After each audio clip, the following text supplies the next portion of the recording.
this is an environment where the momentum takes on a life of its own. It's really been, maybe 5 to 10 names holding up the market, leading this rally. Maybe the rise in yields isn't impacting people as much as the Fed would have expected. The challenge with long and variable legs is that they're long and they're variable. I think the die is cast for the Fed to probably not do anything at the meeting that's upcoming. This is Bloomberg Surveillance with Tom Keene, Jonathan Ferro, and Lisa Abramowicz.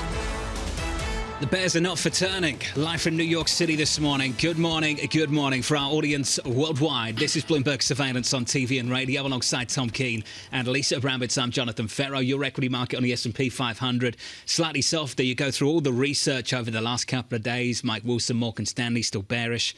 Mark Haefele, UBS, still bearish. Dan Iverson at PIMCO yesterday, Tom, saying the bond market appropriately priced for the world that they anticipate. The equity market not discounting the volatility he's looking for. Yeah, I thought your effort at PIMCO was really, really interesting. Well, some of the highlights of that through the day here, very valuable. What I would suggest, John, is everybody's asleep this morning on the markets. There's a lot going on in the markets, and I'm going to go right to the 210 spread, going out to ever greater inversion, 83 basis points, really buttressed up against maximum inversion, and then you've got the EM angst as well. Well, let's go straight to China then. Exports out from China, the latest information, the latest data.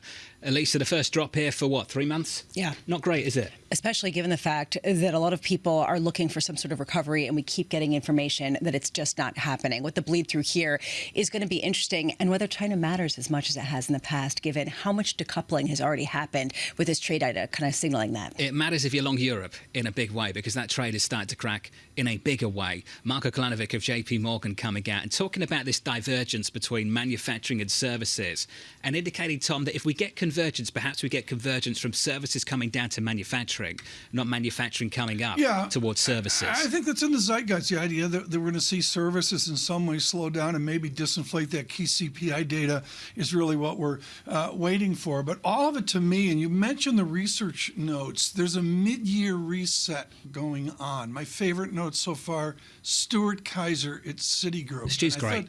He really was really good about, look, this is the fact. In America, we're willing to pay a stupid premium for growth right now. We'll pay whatever it takes for growth. What's going to change that? I'm not sure I know what's going to change that. We've mentioned it a few times, American exceptionalism, US exceptionalism back in the equity market. Got to squeeze in some golf as well this morning. Can you imagine Rory McIlroy yesterday waking up to that news?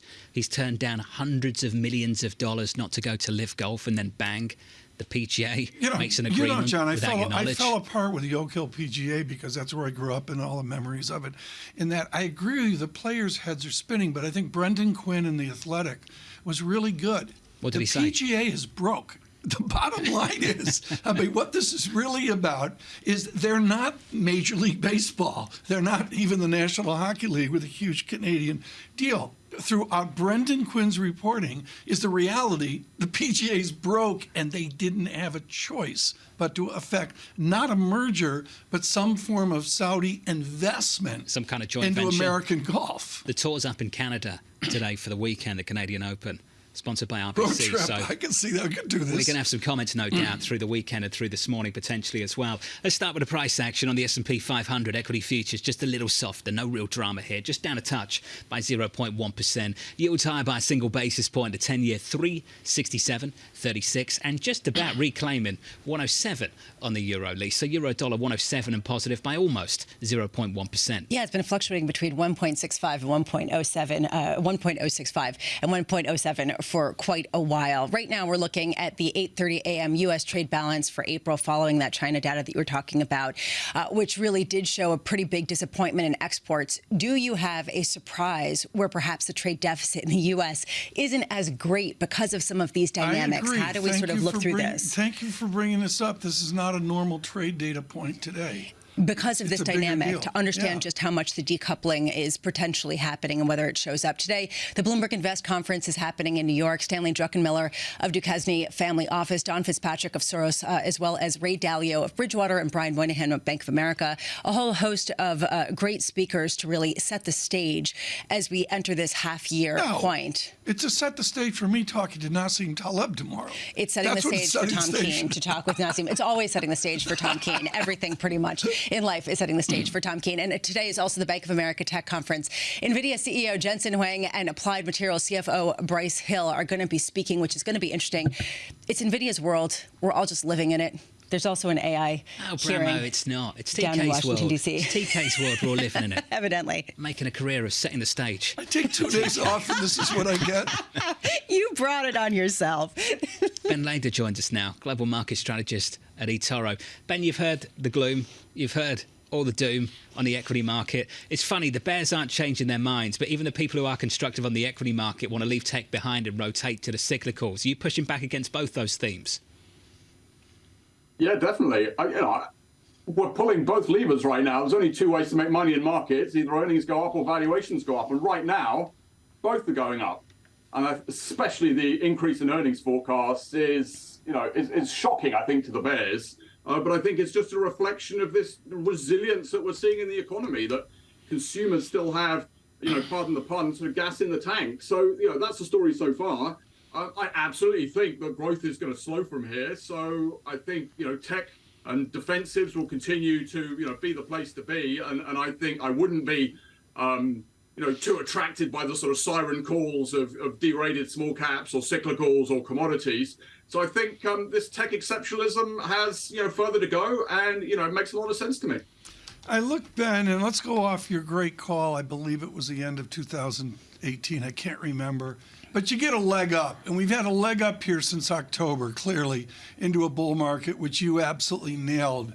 What is the second effort now? How do we drive higher after the easy Laidler leg up call?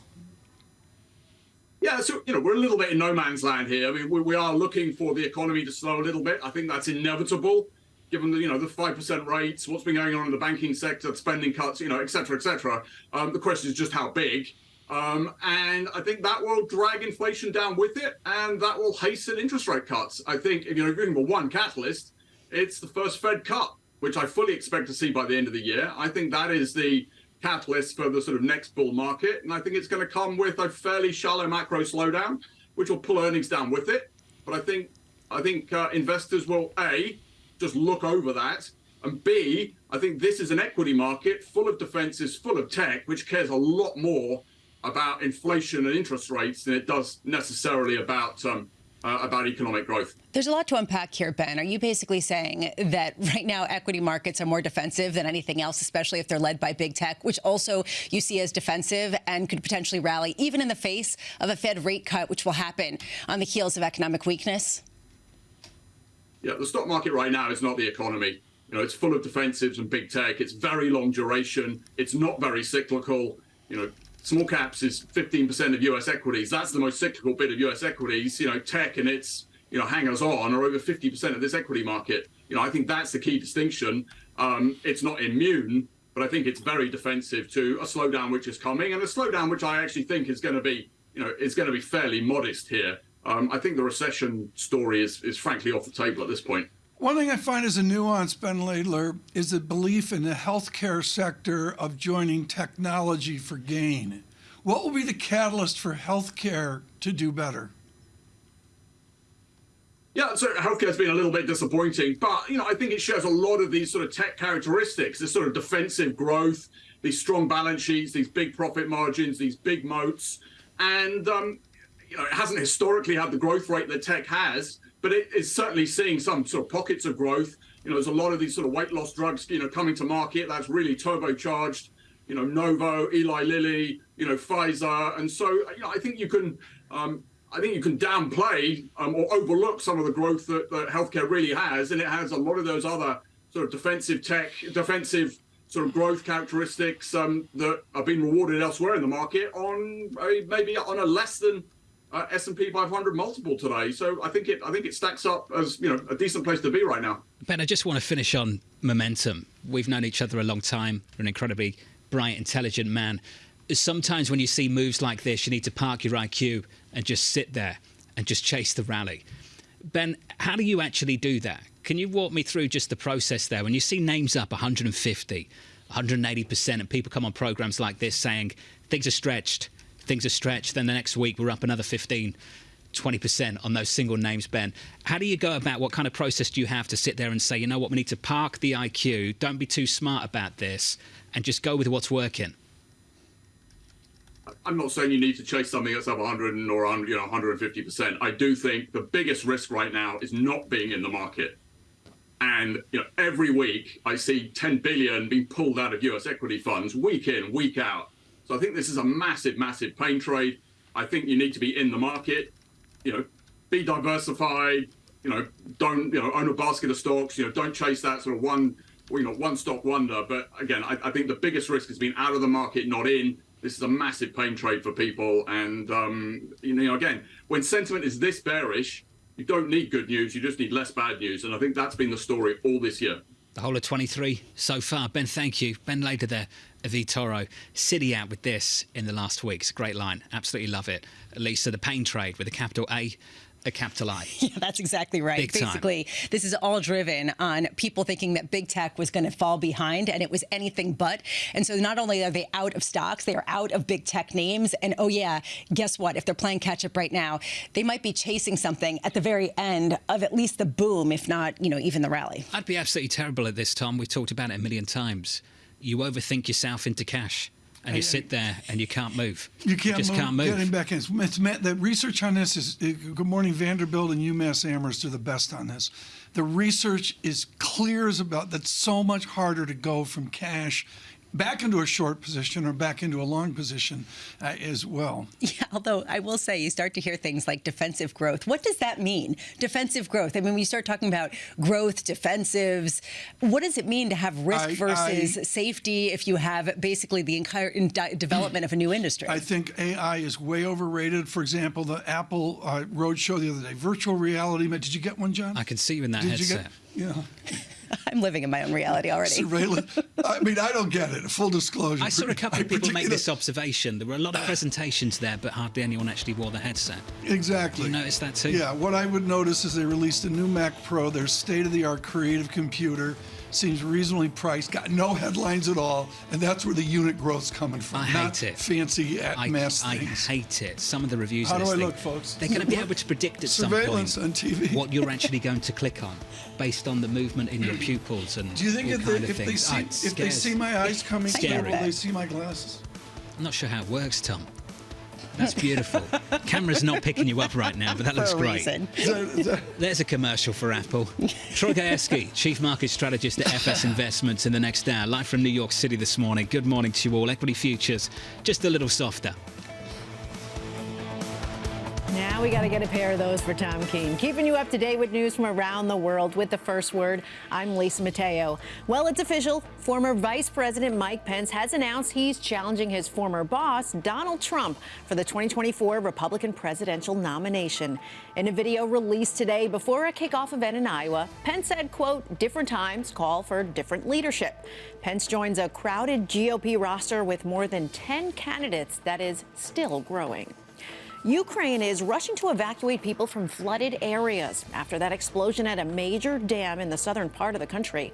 The blast flooded villages, inundating thousands of buildings and threatening supplies of drinking water and electricity.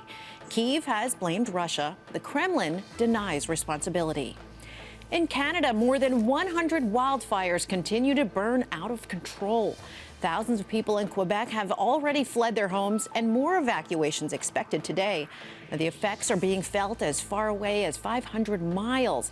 According to Swiss air quality QAir, New York was the most polluted major city in the world Tuesday night as smoke from the Canadian wildfires blanketed the city in haze. Global news powered by more than 2,700 journalists and analysts in over 120 countries. I'm Lisa Mateo, and this is Bloomberg.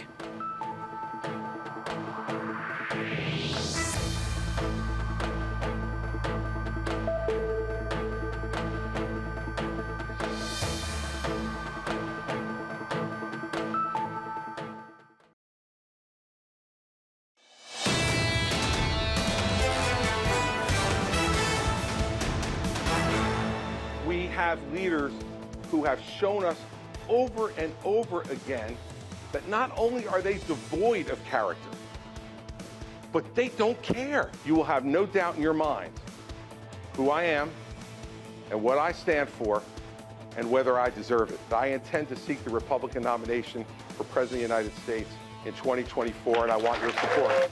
We've got another one. That was the former Governor Chris Christie announcing his bid for presidency. The field getting bigger and bigger for the Republicans, with the frontrunner, the president, the former president, Donald Trump, Tom, leading the way. And it's attack after attack coming from the former Governor Christie. I just looked at 538, just a quick polling here. Christie's not even listed in the polling because he's a new guy on the block. Pence is listed, and of course, this is with his 5:30 release this morning. Here's a partial score. Thank you, George Carlin, for that. Trump, 54%. DeSantis of Florida, 21%. The gentleman from Indiana, 5%. Haley, 5%. Didn't have time to get that onto the banner. And others, I don't know where Christie fits into that polling. I guess we'll see from 538 and others. That first debate is going to be box office, isn't it? I bring up that first debate because I think a lot can change between now and then, and from that first debate onwards, Tom, through to the election next year. I think there's a mystery to it. I mean, you know, it's the length of time to get to the election, to get to the primary season is there. But to me, there's a tangible mystery to it, other than the fact right now the former president really demonstrably leads the way, no question about it. Going to build on some of the coverage around the story in just a moment. If you are just tuning in, welcome to the programme. Just to touch base on some of the price action in the equity market. Yeah, let's do that. The rally's stalling through this week. I think that's the right way of framing it. Stalling it so far this week in the equity market. Right now, futures just about negative. No real drama here whatsoever. Yields up by a couple of basis points. A 10-year 367.75. Still in and around 370. Disappointing data out of China today. It was all about export data. Those exports falling a little bit more than anticipated. Even with that, the euro doing okay. Just holding on, Tom, there to 107 against the US dollar. Very quickly, EM, and you mentioned renminbi, 7.12%. And remember when renminbi broke through 7, we were like, OMG, it'll never get to 7.15. We were almost there. Yeah. Weaker yuan. It's been a story. As well. We'll get to Turkish lira down the road. It's been ugly here for a number of the challenged economies. We need a political brief here. She's hugely popular with all of you. Thank you so much for supporting Wendy Schiller of Brown University, director of the Taubman Center for American Politics. Give me the history here on how people of low polling, either party, can advance towards the primaries. If I see from 538, 54%, DeSantis less than half that, and the others are all single digit, is there any history, Professor Schiller, of single digit-y people doing better?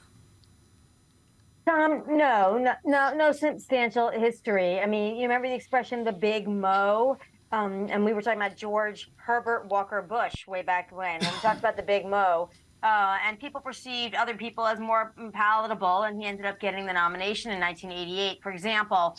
So I think that the issue here is the difference for Donald Trump in August, when the first debate comes, is that everybody on the stage will be attacking him in this subtle way, but they are going to use him as the target. That's a new position for him. He wasn't really the front runner when he first announced, and when he first got to the stage, he emerged as a star, but everybody else was trying to make their own case. Now they have to attack him subtly, not to anger his supporters, and make a case for themselves. That's the big problem for the debate for everybody challenging Trump. How do you do that well? There's not enough airtime in a debate with 10 people if that's how many people are going to be on the stage. Professor, you have a definitive textbook, which, you know, is Great Civics 101 on America. I told you once, Wendy, that you needed to rename the textbook Follow the Money. Is that what this is about? I mean, are all these people running because of a financial advantage in running?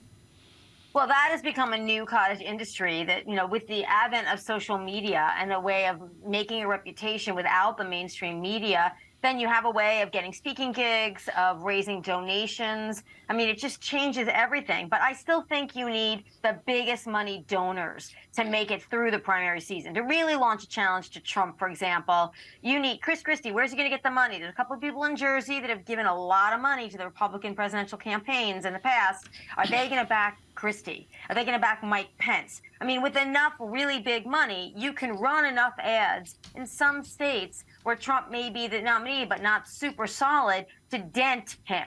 But where are those big money donors going to line up? They haven't really announced for Trump, but they aren't really lining up. We saw a little movement towards DeSantis, but then they backed off when he had a pretty disastrous announcement of his campaign. So now where do they go? That will make a difference, exactly as John's saying, between now and August. Those signals are going to be important. One other signal that's going to be important is whether there's unification among the different Republican candidates on some key issues that affect the money that you're following, such as trade. How much is this sort of a unified view, not only against China, but in general, in a more sort of regionalization of trade, a pullback from sort of the traditional globalization models?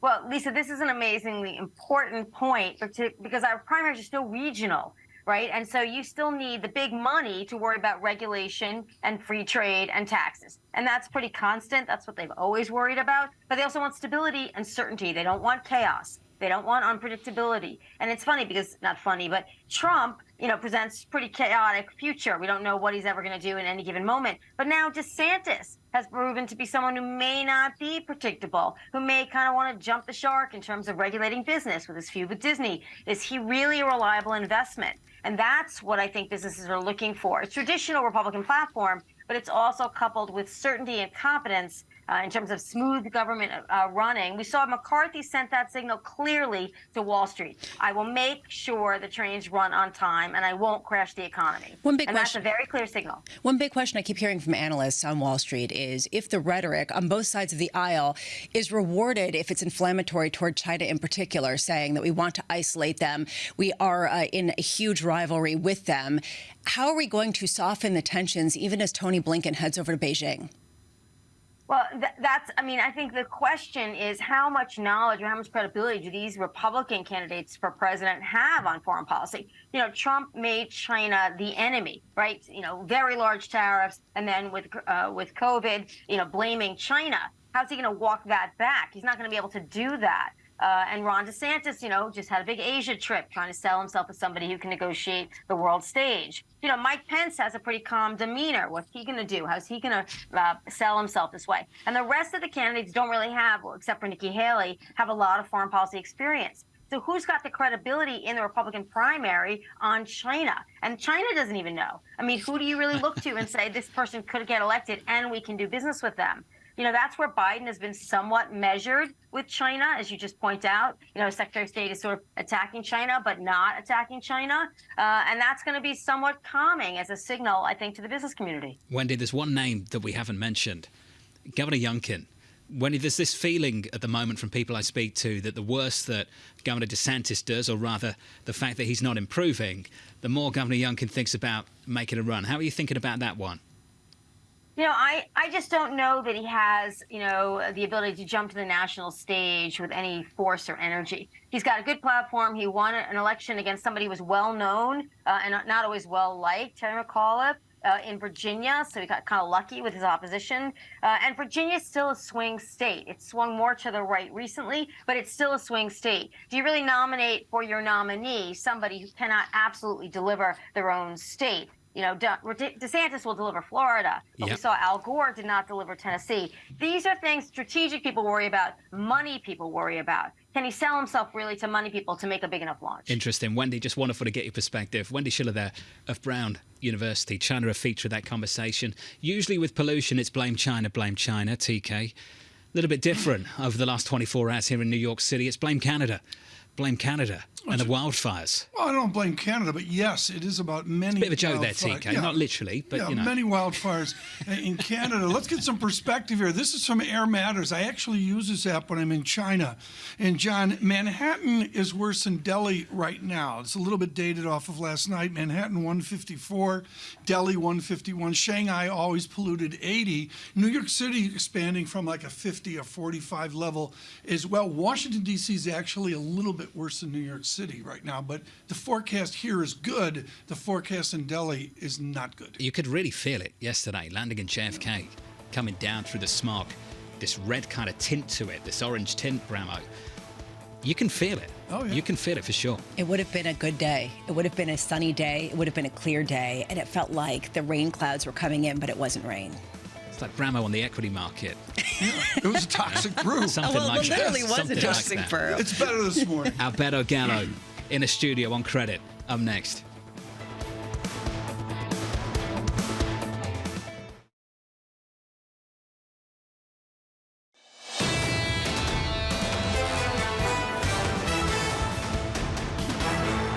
Verbatim commercial break. Give me some love. You feel unloved this morning? I feel unloved. I'm surrounded by Naples and AC Milan. What do you think, Lisa? It feels like an Italian love fest here. Yeah, it seems like I think you have to do some YouTube clips hunting right now.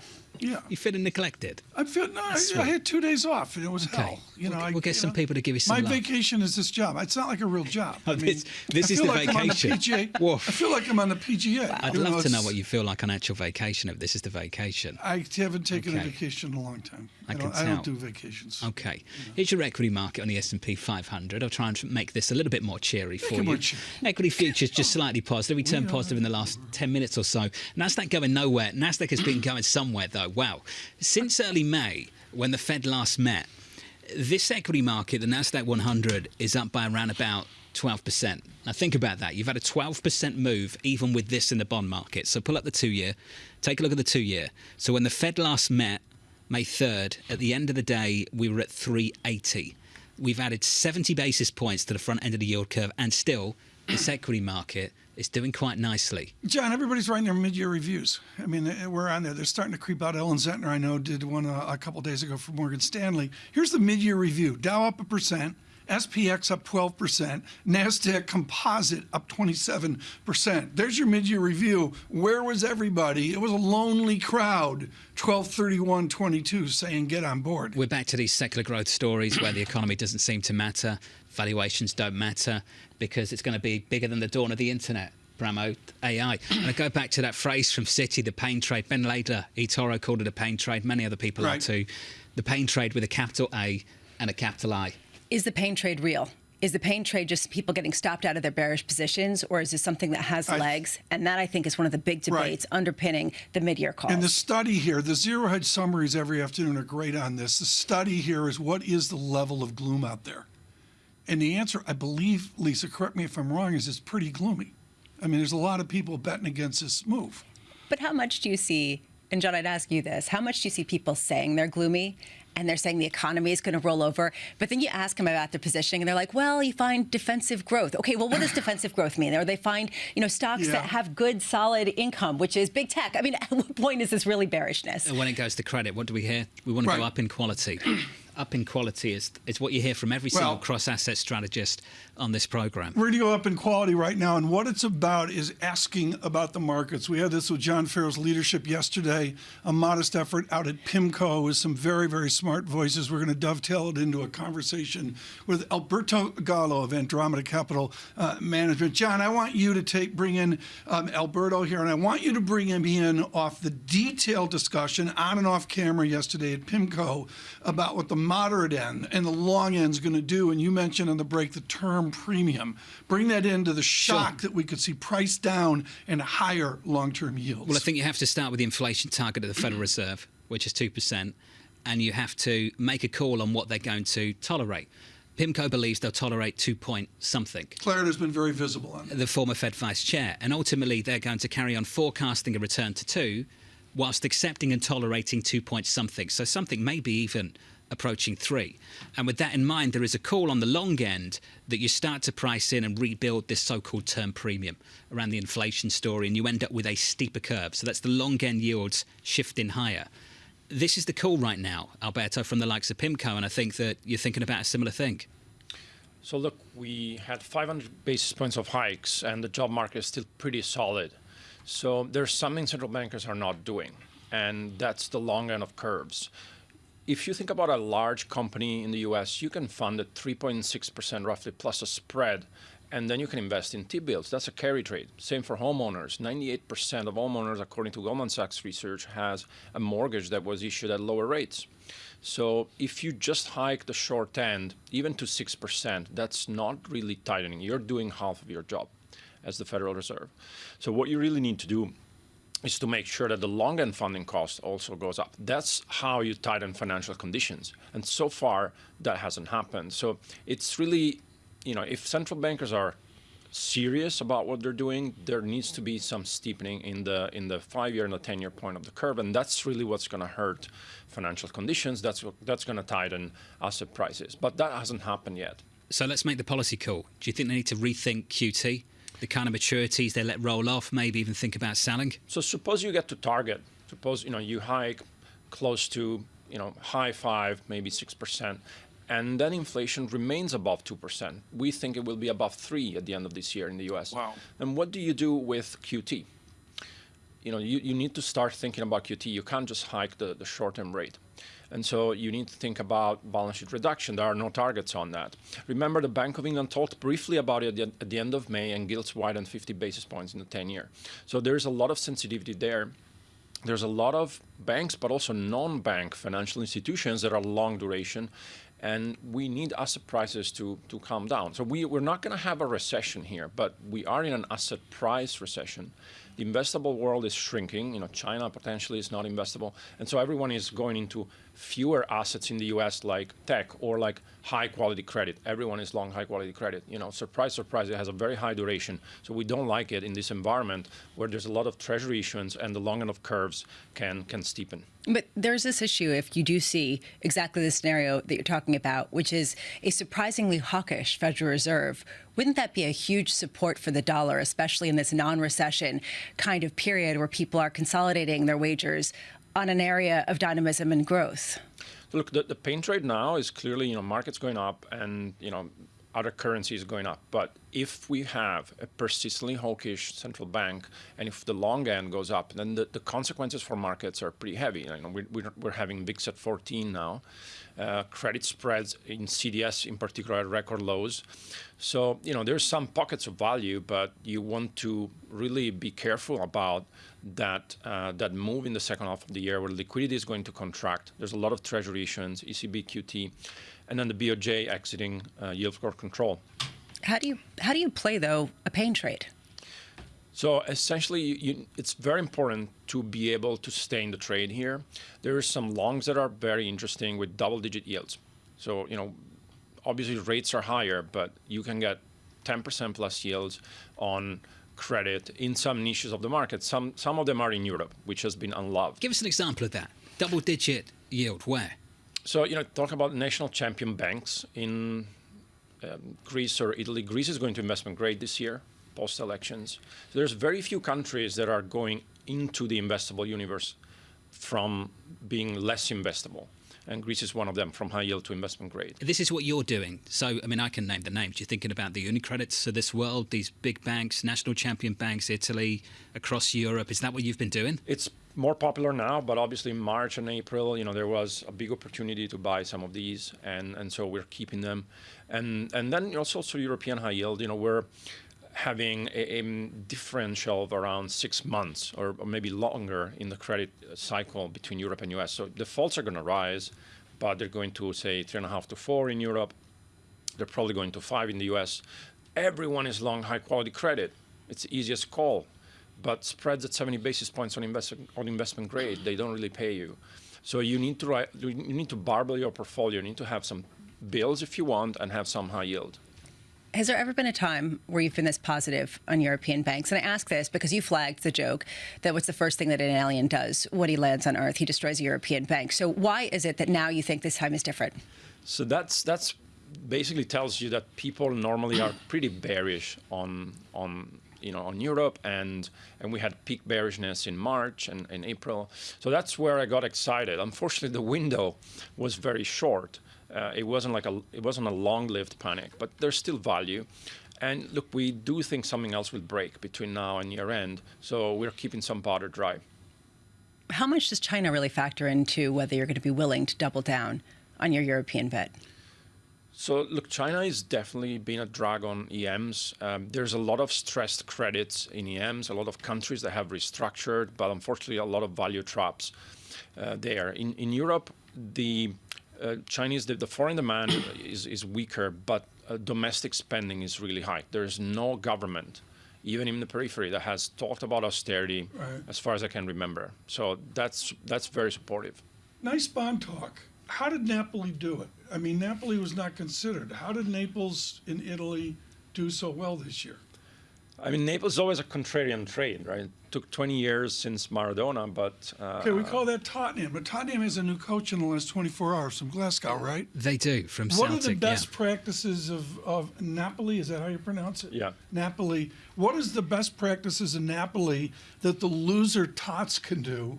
When was the last time the Tots won? Like 1850? Oh, I couldn't tell you. Yeah. What is the best practice to make it a surprise next year where Tottenham does better than good? I think they've been investing in players that were undervalued, and it's definitely a team that has less capacity, less spending capacity than others. But so shows you that the underdog can make it. They've got a history of picking up some fantastic players and then selling them on for huge sums of money. So this summer is going to be interesting to see whether they can hold on to those players. Really interesting man is Mr. De Laurentiis, who owns Napoli. Also, I think in the family, family, they also own Bari, which is the city in Puglia, Tom, which is looking to get promoted this year to Serie A. So that family's having a great year. Okay. And a fantastic year. It's exciting. I see all these changes, and it's Greek to me. I like the Greek investment grade idea. But the idea here of Tottenham having a new coach from Glasgow, is that right? From Celtic. From Celtic, it's pronounced. Not from Rangers. What's he going to do, come in and raise hell? They need to spend money and do something about that squad. I just get the feeling, Tom, that this is going to be a repeat of what we've seen before, time and time again with that club. We've got to leave it there. Alberto Gallo of Andromeda Capital Management. We need to talk about the golf, TK, PGA. We did. LIV Golf. We'll do it next time. I just cannot believe that some of these players took this moral stance against money from the Saudi government, only to find themselves on the PGA Tour with the Saudi government without any notice given to them whatsoever. And we're talking about players that have turned down hundreds of millions of dollars, TK, They're all to going to make have that to be made good. They're going to have to be made good. We'll see. I'm going to be fascinated to see how this works out. I mean, as I mentioned earlier, Brandon Quinn in The Athletic really captures the shock of it today. Greg Norman, who basically spearheaded it for LIV and for the Saudis, was completely left in the dark. He didn't know either. Yeah, so the theme that I'm getting after reading into this as a hack is simple. The PGA Tour is broke. That's the reality. Just amazing how this deal came together. Apparently over Memorial Day weekend, a meeting in London. Just the whole thing. Venice. And then Venice. On a gondola. The whole thing, I don't know about that bit. The whole thing just gone under the radar. Liana Fix is going to join us shortly with the Council on Foreign Relations. Is that a gondola or a kayak? They wanted me to stand up at once. Really? In a gondola?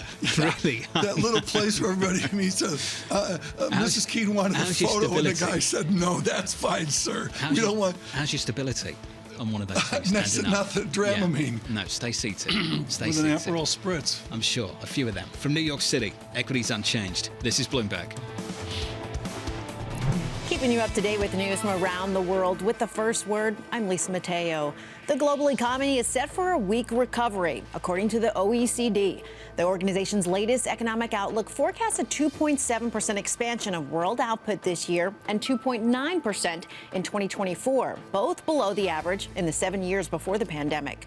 The OECD said the war in Ukraine, the shocks of COVID, persistent inflation, and the restrictive policies of major central banks are all weighing on the recovery.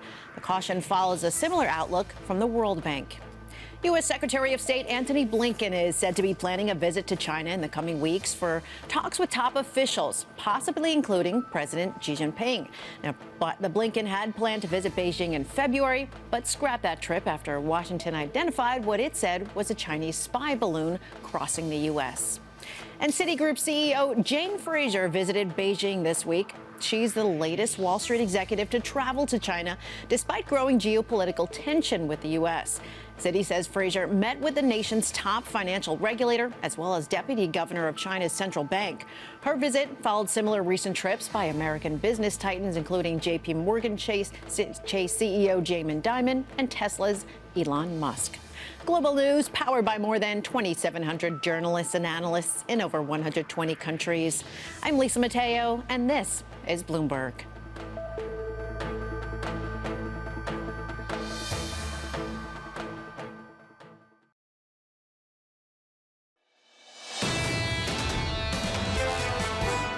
We think there's going to be volatility ahead. We think we're at a unique time for markets now where there's been a tremendous amount of tightening injected into the system. And you're dealing with the period now where we expect to begin to see the economy slow, certain segments of the economy surprise to the downside. It's going to lead to ongoing volatility. We've experienced it in fixed income. We expect that volatility to work its way into equity markets. It's going to create some challenges, but also opportunities for end investors. Well, Just absolutely fantastic to catch up with the PIMCO CIO, Dan Iverson. Doesn't often engage with the media, but when he does, Tom, you listen. And what was amazing yesterday about hearing a bond house, a fixed income shop, pour cold water over the equity market. You see that in the secular outlook, and it's something we brought up with them a few times yesterday. And we've got to remember 12 months, 18 months back, they had a massive house call of caution about bonds. And I can guess that of the major houses, price down, yield up. PIMCO nailed that better than anyone. So what's their call now on a simplistic basis? Far more enthusiastic on credit right now, especially relative to the opportunities in equity. That's the pitch. That's going to be the pitch from PIMCO for the rest of the year, I imagine. I'll have to see. I mean, we're going to talk much more about this. John's visit to PIMCO, very productive yesterday, including with Richard Clarida. I hope he's with us for the Fed show. It's going to be fascinating to see June. For the skip. I think it's 16th. The hop, the jump. Skip, whatever it's going to be. Red and green on the screen right now. John, the VIX 14.12 speaks volumes, doesn't it? Yeah, the fact that it's so low. The fact that it's so low and equities are so resilient, the rally we've seen so far year today. If you are just tuning into the program, equities just about turning positive in the last 30 minutes or so. Equities up on the S&P 500, just a touch of green there, and yields a little bit higher, up by a couple of basis points. Feels very calm this morning, Tom, but I think away from the index, it's been amazing to see this market this year. The churn beneath the surface, the rip you've seen in the likes of Nvidia, Meta, AMD, even Amazon, Apple, take your pick, Tesla. Just rip-roaring rallies. My summary is still in the back end of the pandemic, the Biden stimulus and all the disruptions that we've seen there. Speaking of disruptions, there was one yesterday with the horrific images that we see from a war in Ukraine. We are briefed now by Liana Fix, fellow for Europe at the Council on Foreign Relations. She's been exceptionally good about the continental Europe view of this war. Liana, it's a war. We forget that. Are dams supposed to be blown up in a war? No, they're most definitely not supposed to be blown up. In fact, it does constitute a war crime to blow up a dam and to use infrastructure in this way, which obviously is used as a means of warfare to change the situation on the ground, but most importantly, affects the civilian population in an incredible way. It is an ecological and humanitarian disaster, and it is something that Ukraine has warned against for months and months. I assume there will be war crime processes that will go out in years and years. What do the allies, what does NATO, what does President Biden do today, given the breaching of this dam? So the United States has announced that they are planning to declassify intelligence, which will point to Russia as the perpetrator of this dam collapse. And allies of Ukraine and allies of the United States have all come together in condemning this attack and basically siding with Ukraine in this catastrophe. It is very clear that the majority thinks this is something where Russia is behind. Liana, is this a major escalation that will change the course of this war? It is an escalation in terms of how brutal civilian infrastructure is used for warfare means. But the most important question is certainly what is the effect on Ukraine's counteroffensive and what will it mean for the course of the war? And here we have to say it will have an effect on the counteroffensive. It will certainly buy Russia time. It will slow Ukraine down, but it is not something which comes entirely unexpected for the Ukrainian side. It means that they will probably have to shift their counteroffensive east instead of west, but it is certainly something that in their planning for the counteroffensive, they may have taken into account that Russia can do the step and that the dam may collapse. Investors and strategists who are waking up right now, who work in the world of money, have really moved on. I don't read that much about the Ukraine war as sort of a tail risk in any material way at the same time that you see these potential escalations.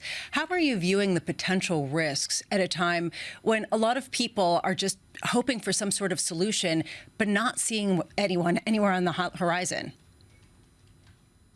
Yeah, it feels very much like a waiting period, like waiting for Godot, waiting for how the war continues at this moment, because the tension really has built up over the last months about what will happen next. And I think the next step is definitely the Ukrainian counteroffensive, which will continue and which is likely to offer some successes. Right. And then this counteroffensive, and the hope is that this counteroffensive translates military leverage, into diplomatic leverage for Ukraine to get Russia to the negotiation table on terms which are, to some extent at least, acceptable for Ukraine. Not to make light of it, Dr. Fix, but very simply here, can Ukraine directly retaliate for the blowing up of this dam? No, Ukraine cannot. I mean, this dam has been mined already last year. It has been under Russian control since Russia occupied this territory. What Ukraine has done is, since Russia started these unprecedented attacks on Kiev almost daily, what Ukraine has done is to send its own drones to Moscow to divert, to bring basically terror to the Russian homeland. But it does not have the means to respond on the scale that Russia usually responds. So what we might see is, in reaction, some further small incursions into Russia, drones reaching Russian cities, but certainly not something of that scope. Incredibly controversial over the last couple of days. Liana Fix there of the Council on Foreign Relations on the war between Russia and Ukraine. A couple of programming notes for a little bit later this morning. Stan Druckenmiller coming up a little bit later. We're going to take some of that on Bloomberg TV at about 9:20 Eastern Time. Look out for that.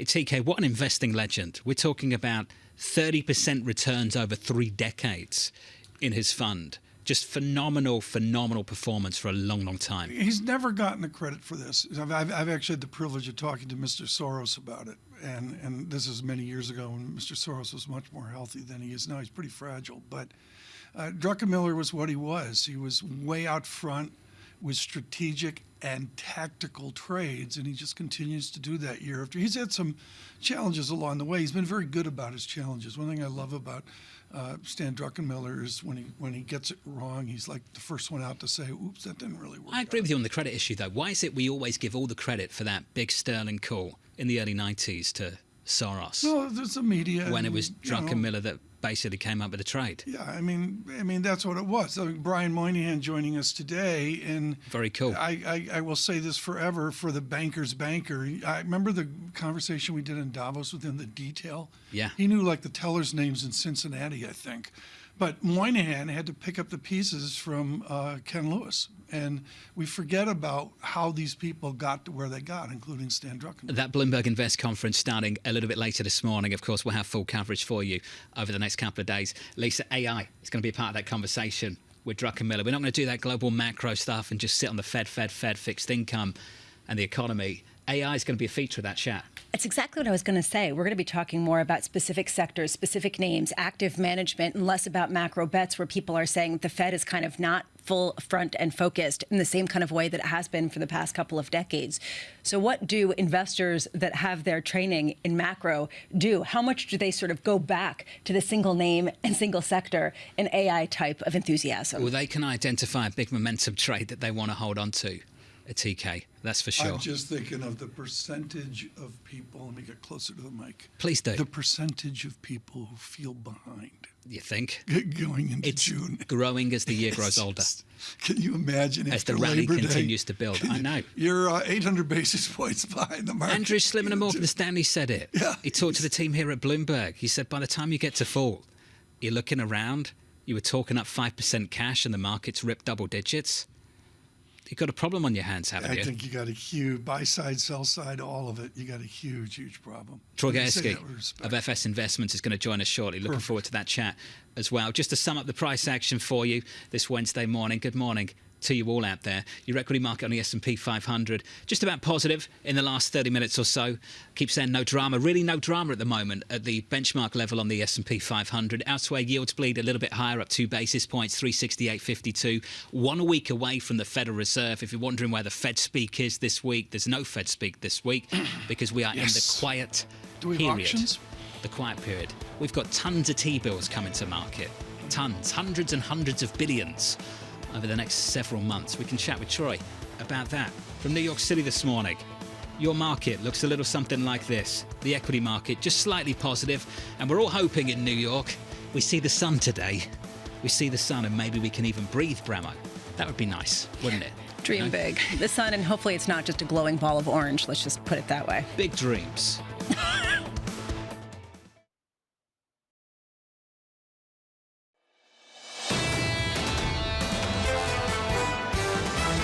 This is an environment where the momentum takes on a life of its own. It's really been, maybe 5 to 10 names holding up the market, leading this rally. Maybe the rise in yields isn't impacting people as much as the Fed would have expected. The challenge with long and variable legs is that they're long and they're variable. I think the die is cast for the Fed to probably not do anything at the meeting that's upcoming. This is Bloomberg Surveillance with Tom Keene, Jonathan Ferro, and Lisa Abramowicz.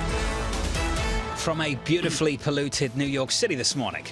Good morning for our audience worldwide. This is Bloomberg Surveillance on TV and radio alongside Tom Keene and Lisa Abramowicz. I'm Jonathan Ferro. The wildfires in Canada painting the sky orange in New York over the last 24 hours. Your equity market just about turning positive on the S&P 500 going into the Federal Reserve 1 week from today. I think it was Julian Emanuel of Evercore you heard there saying momentum, Tom, taking on a life of its own. The momentum is there. Air Matters is the app I use, particularly when I'm in China. And the idea here that Washington has a bigger fog, a bigger cloud than New York is tangible. This morning, Lisa, you mentioned it's better now, but this afternoon we may get more of this. This is your edition of the Weather Channel. Yeah, that's my understanding. Okay, well, it's serious. I mean, New York City right now has a fog off of Air Matters, this wonderful app, worse than Delhi. Worse than Shanghai. Worse than Shanghai, yeah. And it again, it's the unexpected that you can get, and to bring it back to what we do every day. What's the unexpected? What's the wildfire we could see 6 months forward? That's the raging debate. We'll do some weather, Tom. We'll do some sport. See, I squeezing some golf. Right into I thought that was beautiful. I did. That was great. Weather right but you into often ignore mine, so I ignored yours. It's okay. We're a team. That's what we do. We ignore each other. Let's touch base on a price action. Your equity market on the S&P 500 looks like this. We're just about positive on the S&P. Yields a little bit higher by a couple of basis points, 368.32. The euro actually stronger today and commodities higher, even with, Tom, another weak data point coming out of China. This time it was Chinese exports. Weak data point right into renminbi. You got renminbi out to 7.13, which is a huge, huge deal. This is weaker yuan, make it 7.12 right now. And there's some idiosyncratic EM tensions out there. I don't know what they sum to, but nevertheless, they are there within the quietude of the developed currencies. Elisa, will they catch a break from Chairman Powell a week from today? To me, the Chair Powell press conference is going to be fascinating. It's going to be a really rhetorical kind of gymnastics act where basically it's the skip, the pause, the what do we do with the fact that markets are moving on. I don't know. I mean, honestly, how much are we actually quietly pricing out rate cuts in a material way that people aren't really talking about, John? What's coming up? We're looking at the U.S. trade balance for April at 8:30 a.m., which I think is going to be interesting, especially after the data from China overnight talking about how exports really declined in a material way. Do we start to see the sort of shoots of some sort of reglobalization or perhaps a shift in the trade balance for the U.S. Today, the Bloomberg Invest conference does happen in New York. We were talking about it earlier. Stanley Druckenmiller of the Keene family office, Don Fitzpatrick of Soros Fund Management, Ray Dalio of Bridgewater, and Brian Moynihan of Bank of America. Very curious to see how they are shifting away from macro calls into something perhaps a little bit more. And today, the Bank of America Tech Conference with NVIDIA CEO Jensen Huang and Applied Materials CFO Bryce Hill, which should be interesting as well, John. Thank you, Lisa. That's your day ahead. Troy Gersky joining us now, the Chief Market Strategist at FS Investments. Troy, you heard Evercore's Julian Emanuel talking about parts of this equity market taking on a life of its own, the momentum that we're seeing. How are you managing that story this year, Troy? Is it unavoidable now? Yeah, well, it's really amazing, right? In that even though liquidity has been drained substantially, you remember the Fed did re-expand their balance sheet back in March to do the mini emergency, mini banking crisis relief measures.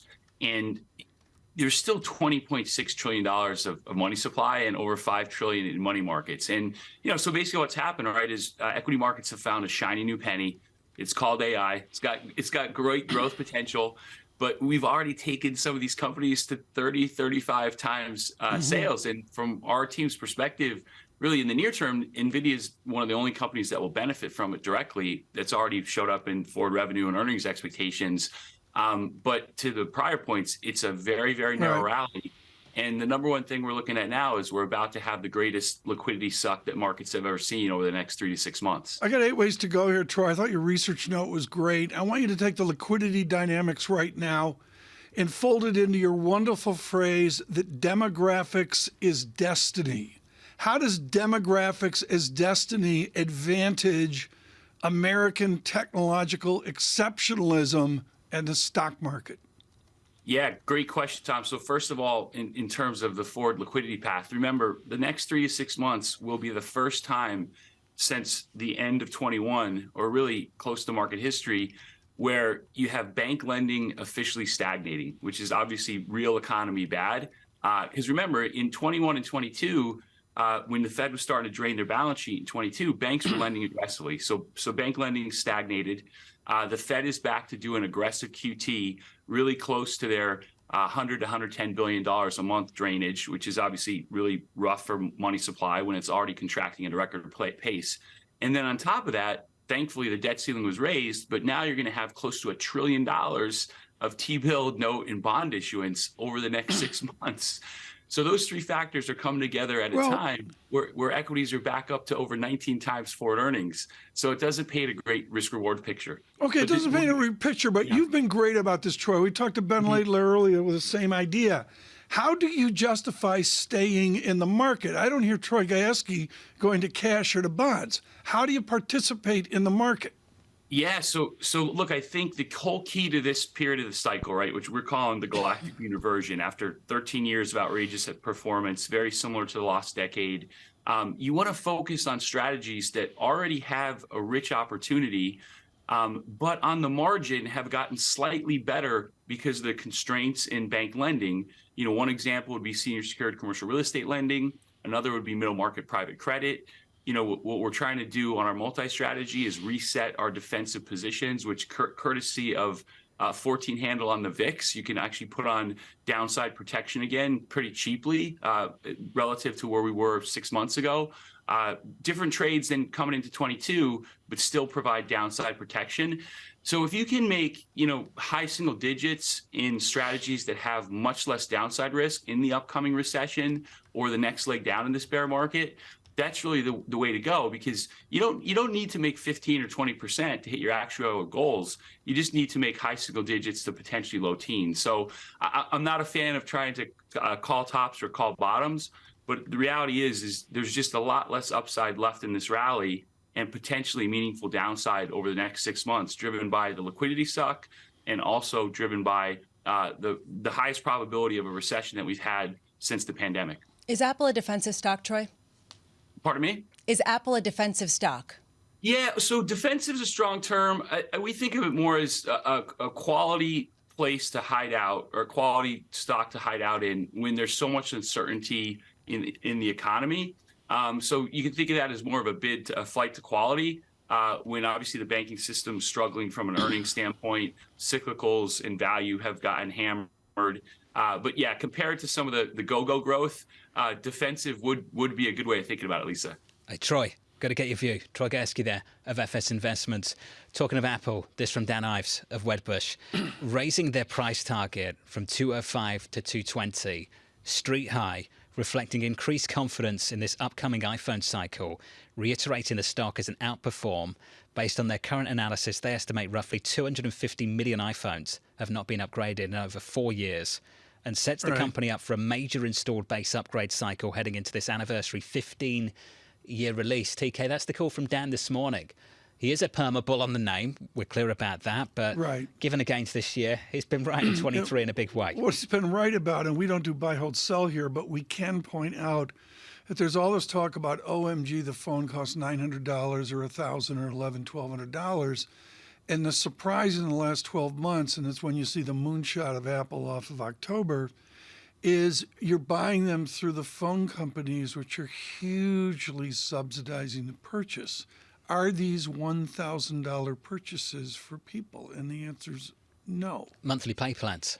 Monthly pay plans. It's the same thing as something like $30 a month, something like that. You know, we all know the math. We're all living the math. But the answer is Ives and other bulls of Apple have said the gloom crew on Apple has wronged the actual math of how you create the revenue stream. Fair valuation, Lisa, could be in the $3.5 trillion range with a bull case. Here's the bull case. As a four-handle, $4 trillion valuation by full year 2025. He was talking about that. We caught up with him yesterday, and he was saying not only is this a specific company issue where you're actually having incredibly robust sales, whether it's the actual phone companies or whether it's just that everybody needs to have sort of a staple of $1,000 piece of hardware in their pockets. It's also this larger question of artificial intelligence that he sees Apple really capitalizing on and creating instruments that will be purchased by all companies from all over the world. No one's done a good job of explaining that, though. Apple, AI. What's the story? What's the deal? It's a good question, whether it's a software issue, whether it's that you have different devices on the iPhone, whether it's Siri that can provide you with even better guidance to your life. If you're like, having Do you a have sensitive Siri dinner. switched on? No. I don't use it either. I don't use it. Are you kidding me? Mm-mm. Wildly intrusive. All this stuff in the home where you go vet bill, don't do that. Yeah, I don't have that. Kids are, though, I think a little differently, act a little differently, and you will see. Really? You will Should see I people please, I'm talking. taking notes. I just have noticed. Camp is 10 days away. Just this sort of talking to a phone, sort of de facto. Call mom. Call dad. Is that what they do? Oh yeah. Oh right. No, Google. I've never done that. Oh yeah, very much so. Or But haven't you ever I'm such a slow adopter when it came to facial I think recognition. Apple, this is I'm important. so slow I at this think stuff. Apple respects that huge amounts of people are slow adopters, and they've taken a more conservative tack than many other They wait and then they do it better. They wait. Do you know why? Do you know why I activated facial recognition? The B unit for the Bloomberg. We transitioned the B unit. Yeah, I still don't to do that. The iOS platform I've on the got my Apple B phone. unit here. TK, it's awesome. Yeah. It's great. Seriously. This is something so much Bloomberg, better than the this old is B about unit. Tim No, it's fantastic. Yeah, Upgrade. Sort it out. This is the old technology at Bloomberg. It's magical. You're going to download the app in the break, and we're going to make this happen. The B unit's fantastic on the app. I promise you. I'll do it after. I got to do this for radio On the afterwards iPhone. because of No turning Druckenmiller. back. It's a beautiful thing. No turning back. Really? It's enough of that. That's your promo for this morning. Seema Shah's coming up shortly of Principal Asset Management. We'll catch up with her in the next hour. She has not been constructive on this equity market this year. She hasn't been alone. The problem is this equity market keeps on adding weight to the market rally of the year so far. That rally stalling just a touch this week, going into the Fed 1 week from today. Your equity market slightly positive on the S&P 500 from New York City. This is Bloomberg.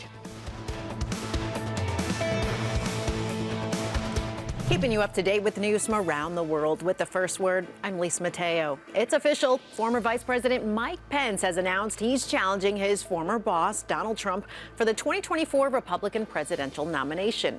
In a video released today before a kickoff event in Iowa, Pence said, quote, different times call for different leadership.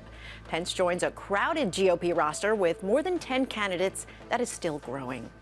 In Canada, more than 100 wildfires continue to burn out of control. Thousands of people in Quebec have already fled their homes, and more evacuations are expected today. The effects are being felt as far as 500 miles away. According to Swiss air quality Q-Air, New York was the most polluted major city in the world Tuesday night as smoke from the Canadian wildfires blanketed the city in haze. Ukraine is rushing to evacuate people from flooded areas after that explosion at a major dam in the southern part of the country. The blast flooded villages, inundating thousands of buildings and threatening supplies of drinking water and electricity. Kyiv has blamed Russia. The Kremlin denies responsibility. New York has topped Hong Kong as the world's most expensive city to live in as an expatriate. The ECA International's cost of living rankings for 2023 said it's due to soaring inflation and rising accommodation costs. Geneva and London remained in third and fourth places, skyrocketing rents. That pushed Singapore into fifth. And Cathie Wood's funds boosted their holdings of Coinbase as shares slumped after the Securities and Exchange Commission accused the company of operating an unlawful exchange. Data compiled by Bloomberg show 3 ARK investment management funds, including Wood's flagship ARK Innovation ETF, bought more than 419,000 shares of the cryptocurrency exchange operator on Tuesday. Now that stock tumbled as much as 21%. Global news powered by more than 2,000 journalists. I'm Lisa Mateo. This is Bloomberg.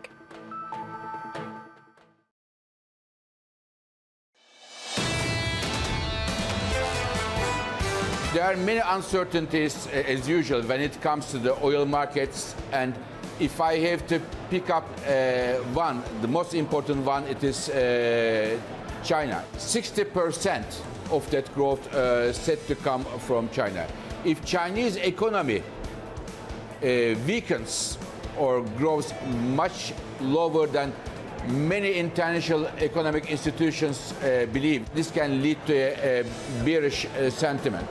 That was Fadi Birol there, the IEA Executive Director, catching up with Francine Lacqua a little bit earlier this morning. On the oil front, plenty to talk about on global growth as well. The OECD out with a report a little bit early this morning, calling for weak global economic growth with inflation sticking around.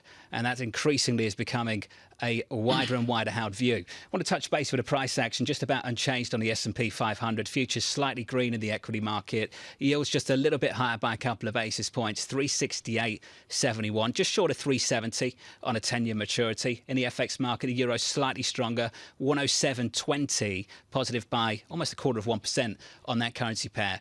If you looked at that, you wouldn't know, though, that the data overnight out of China was weaker once again. This time it was Chinese exports falling, Tom, for the first time in about 3 months. That global growth story is not getting the helping hand from China that people thought it would at the start of the year. It is a global growth story that's under adjustment. John, let's review it now quickly. I usually don't do this, but I think it's so important. You've got 4, 5, 6 global institutions. I'm going to say Gita Gopinath at the IMF and her team with the Bloomberg, OECD, who we're going to do in a moment here. And boy, it's been underplayed, the shift out 1 year, 2 years, 3 years, to something. I remember talking to Larian about this years ago, and the benchmark was 3% growth is a global recession. I think we're there. Yeah. And it's been underplayed. OECD readjusting and recalibrating. Claire Lombardelli joins us right now, chief economist at OECD in Paris, with their adjustment. Claire, let me just cut to the chase. At the margin, does OECD confirm the shocking duration of weakness that IMF modeled a number of months ago? We have global growth improving over the period that we're forecasting today. So we expect global growth to moderate to 2.7% in 2023 and then edge up slightly to 2.9% in 2024. These are historically low numbers for the global economy. We've seen higher rates in the past. So the outlook is certainly, without change and without action, the outlook would be for global growth to return, but to be at weak levels. Claire, these are shocking numbers. Am I wrong, and for all of our listeners and viewers, that 3% growth is a global recession? With that sort of 3% view, can OECD say it is a global recession? It's not a global recession. We're projecting that the global economy is going to grow at 2.7 and then 2.3%. That's not a recession, but it's a lower level of growth than we have seen historically. Right now, when we look forward at the potential for fiscal stimulus, you want governments to pull back. Why? So what we saw is fiscal policy played a really important role during the crisis. And in 2022, governments extended high levels of fiscal support, and that was necessary to prevent the impact of the war being greater than it otherwise was. But now, as we're seeing prices, energy prices falling and some other prices beginning to fall, it's time to target that fiscal support better so that it's only going to the vulnerable people who need it. And it's time to move away from the blanket support that was put in place in immediate response to the crisis. People have been predicting a recession for quite a while, and we're at a time when in the U.S. the promise of artificial intelligence seems to be upending all of the pessimism and really pushing people into equities. How do you feature the concept of artificial intelligence, the concepts of some of the technological advancements in your forecast?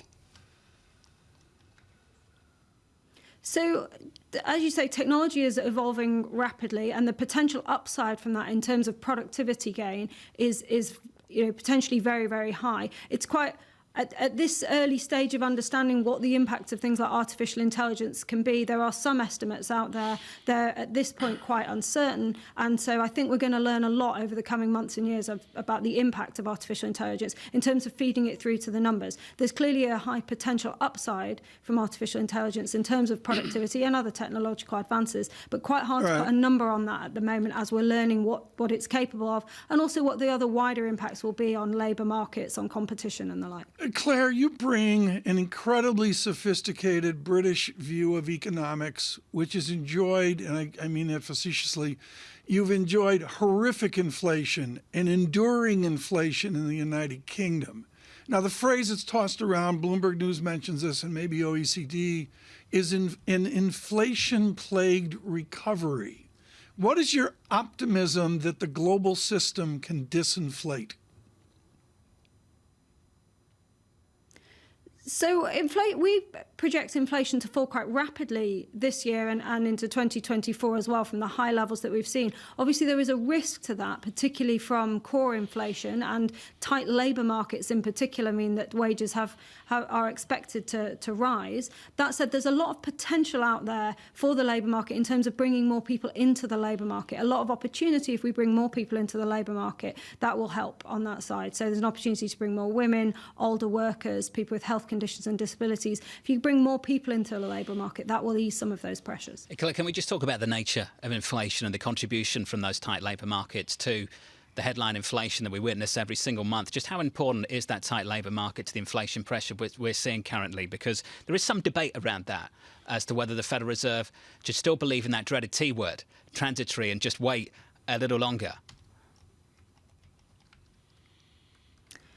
I mean, obviously the picture differs for different countries, but tight labour markets are a key part of what is going on at the moment. They're a key part of why we're seeing while headline inflation is coming down, core inflation is proving to be more persistent and in some ways is going up in some countries still. And that is mainly driven by tight labour markets and those, what we thought were transitory inflationary pressures feeding into wage pressures, and so staying a little longer. The latest on the OECD from the chief economist, Claire Lombardetti there. Claire, wonderful to catch up with you. Thanks for that outlook. The outlook, Tom, I'm not sure why I'm saying thanks for it, because it's not great.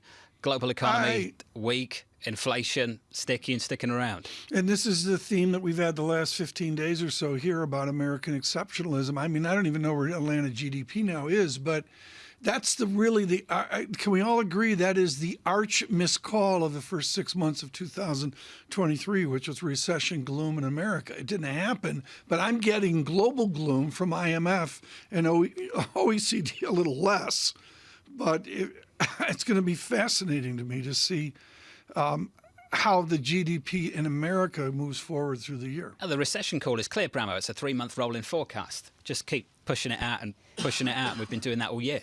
I was going to say, how relevant are some of these forecasts at this point? And honestly, I think that's what a lot of people are saying, given how much uncertainty there is and the fact that it's not seeming to factor into market performance. Catching up with Savita Subramaniam of Bank of America a little bit later, who's looking to make this pivot, this rotation away from this tech-heavy story, the 7 names that have done so phenomenally well through 2023 towards the cyclical parts of the equity market. And I think, Tom, people just aren't interested in playing the cycle right now. It's too confusing. It's too much going on. You know what's winning. And if they want to place bets there, they can, or they can sit in cash at 5%. Everybody's going to have to recalibrate, which was, let's call it a neutral call that had caution in it, or a bearish call, and you've got to readjust given the first 6 months of the year. We heard that from Layler. We heard that from others this morning as well. It's going to be fascinating to see how people recalibrate an use S&P. Sure. Is the benchmark, how you recalibrate that forward into the mystery that's August, or dare I say Q4. It's like we spent 6, 7, 8 months, pushing 9 months, talking about retesting the lows of October. At least we're 20% off those lows in October. At what point do you have to just turn around and say, yeah, they didn't get that right, got that wrong? The pain trade. When do you jump on it? Big time. And at what point do you push back? And how do you know if you're jumping in at the exact wrong time? Exactly. Get sucked in, drawn in just before you get smacked in the face. And then you got a guy like Dan Ives raising up Apple. I mean, granted, he's an Uber bull and all that, but I think there's a short squeeze, and that's the easy money up. That's the convexity, the acceleration. But NVIDIA goes way beyond that, doesn't it? Oh, yeah. NVIDIA's an active god. That's way beyond that. But then what? I mean, what do you do with packaged foods, Procter & Gamble, Tang Zero? What do you do with, do you believe in the equity valuation of Tang Zero going forward? No, I don't. What's your call on Tang Zero? It's a 19 multiple. It's ridiculous. That's your price target? No, it's a 19 multiple right now. It's richly priced. It's good to get your price target for a breakfast beverage. On a natural stock, Apple. We'll talk about that in a moment.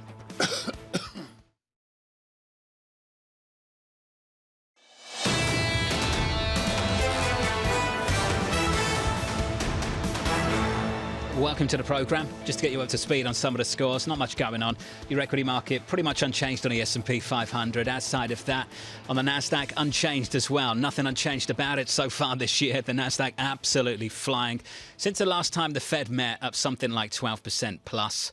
The day after that, from there to here. Just amazing. Looking at the bond market, the two-year in and around 450, 451, adding about 3 basis points to that yield this morning, adding about 2 or 3 to the 10-year yield at about 368.52. Keep going over this, I know, but ultimately it's amazing to see the repricing of yields higher since the Fed last met, pricing out cuts, pricing in maybe a few more hikes for some of you out there. And at the same time, this tech trade just keeps on ripping.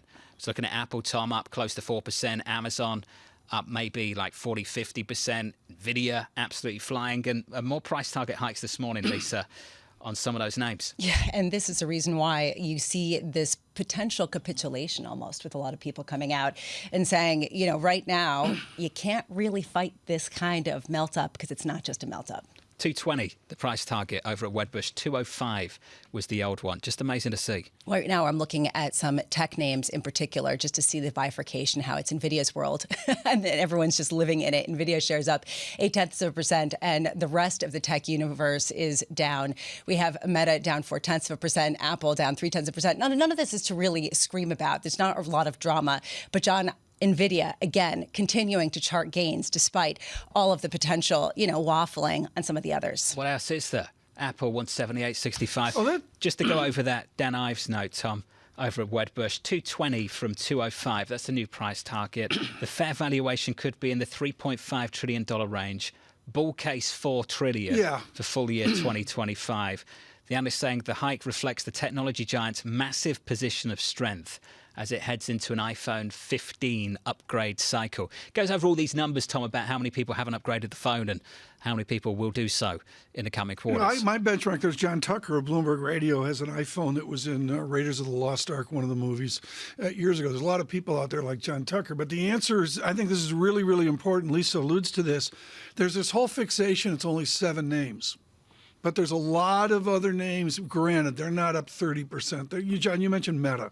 Facebook up a huge amount as well. But there's a lot of other names with a very nice, appropriate lift that gets you out to a NASDAQ comp year to date up 20-something%. So to me, it's not just 7 names. Got some work to do over the next week. Bit quiet this week, going into next week. CPI data on Tuesday, ahead of the Fed decision on Wednesday. Marilyn Watson of BlackRock weighing in on some of this, writing the following. We think it's likely that the FOMC will keep current policy rates unchanged next week as it continues to digest incoming economic data.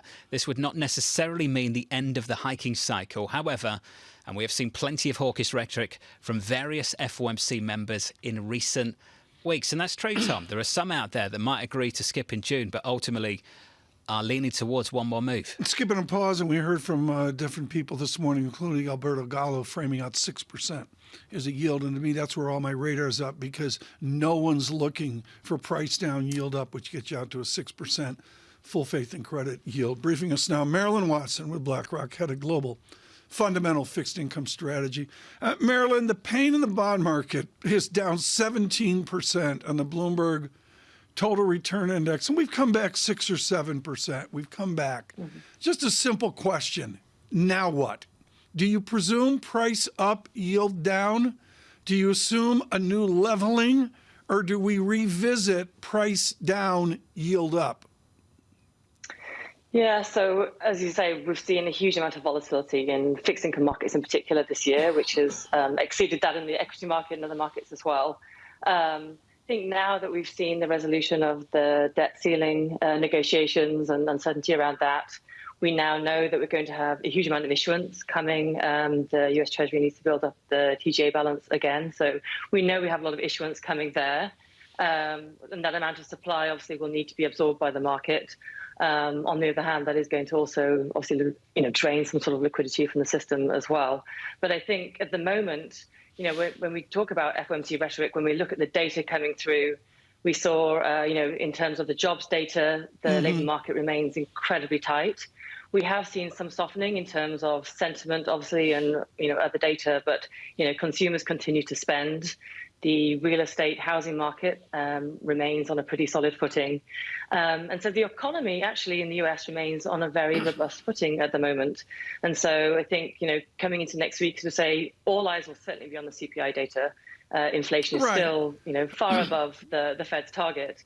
And so they may choose to pause or to skip or however you want to phrase it. But it's certainly not a done deal that there won't be more hikes to come. But I think, they need to absorb and continue to look at, the lags in the transmission, of the previous rate hikes. So take that, take that macro view and bring it over to a strategy. Do you manage for coupon or do you manage for total return?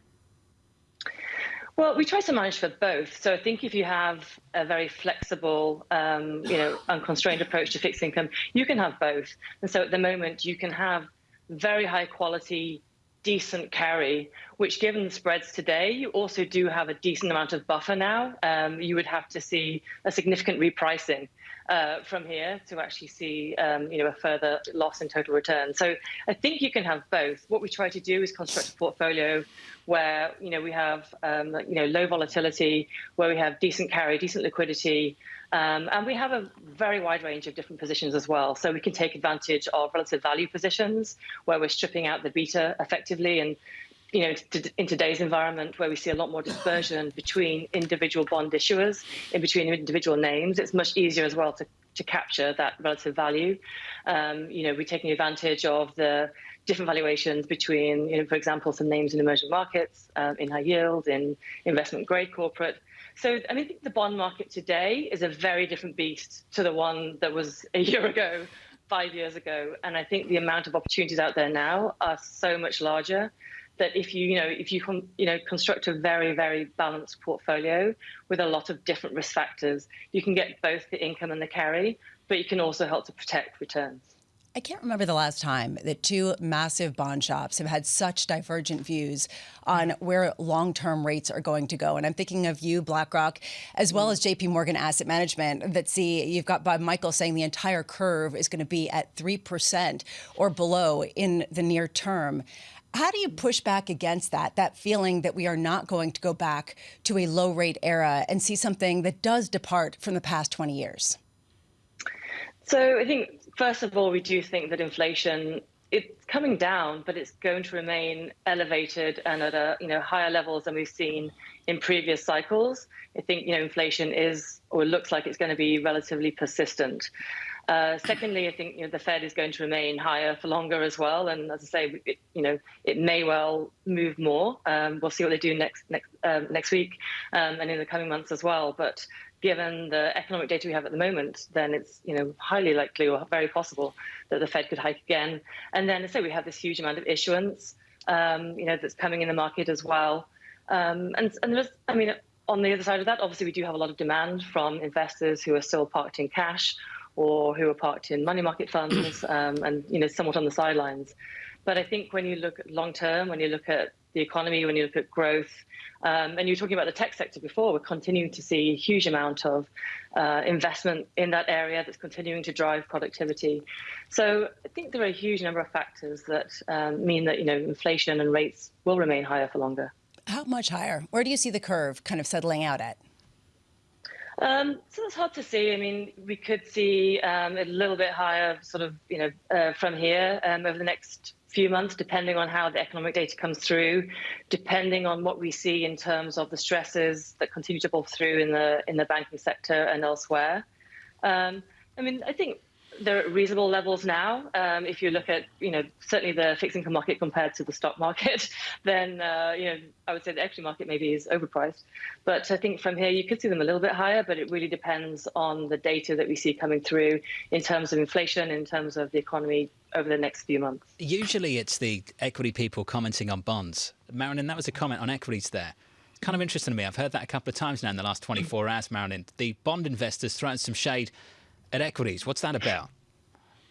Well, it's been a long time coming, John. It's been years since I could say that I really think that, that now the bond market has a huge amount of value to offer. Marilyn Watson of BlackRock. Marilyn, thank you. Heard that at PIMCO yesterday, hearing it from BlackRock this morning. We want some price action this morning. 12 days of Turkish lira weakness. Dollar lira with a 7% move today. Here's the latest reporting from the team here at Bloomberg. This according, Tom, to people with knowledge of the matter. The Treasury and Finance Ministry, under its newly appointed chief, Mehmet Simsek, a gentleman, Tom, that you've talked about over the last couple of weeks, know him quite well, asked the central bank to ease off on currency market interventions via state banks. So that's the latest move. We've got a 23 handle now on dollar lira. What's critical here is the volatility, almost the oscillation day to day, and it's been hugely managed over the recent quarters and even years. And it gives way with breathtaking speed here, moving through 20, 21, 2150, and then a moonshot in the last 6 hours. And technically right now, this is almost uncontrolled, is the word I would use. It's a thing called Brownian motion. The oscillation, it's within the oscillation. Forget about bid-ask, forget about VIX. It's just the oscillation of a time series. And the answer is it's behaving radically different than pre-Semsek. And it's behaving right now where it cannot find a bid to the Turkish lira. There is a word that gets thrown around in emerging markets, Lisa. You know this word well. Idiosyncratic, and often when we hear it, we push back. But I think this is one of those situations in emerging markets where it is often truly idiosyncratic. If you have a monetary policy where you cut rates to fight inflation, or you don't believe in any kind of economic theory that has been accepted by anywhere else, perhaps that can be considered idiosyncratic. What kind of signal do people get from a larger kind of perspective from the Turkish lira? Still trying to figure out, Lisa, whether we get this return to orthodox policy in Turkey. Damian Sassad's going to join us, I think, in about 35 minutes or so. We've got a couple of things to do with him. We need to talk about golf, PGA, LIV, getting together, all of that stuff. And Tom, we also need to talk about Turkey and what's happening in some of these currency markets worldwide. Well, you have the word devaluation, and so they have a jump condition where they reset at a new weaker currency. And that would be the solutions. I'm sure Mr. Semsek is the orthodox policy would suggest. Pushing ahead to next week. Got to push ahead to later this morning. Michelle Girard of NatWest Market Securities Division. She's going to be joining us at about 8:30 Eastern Time, with inflation just around the corner. CPI data coming up on Tuesday. The Federal Reserve and Chairman Powell coming up the day after, next Wednesday, 1 week from today. Keeping you up to date with news from around the world with the first word, I'm Lisa Mateo. The global economy is set for a weak recovery, according to the OECD. The organization's latest economic outlook forecasts a 2.7% expansion of the world output this year and 2.9% in 2024, both below the average in 7 years before the pandemic.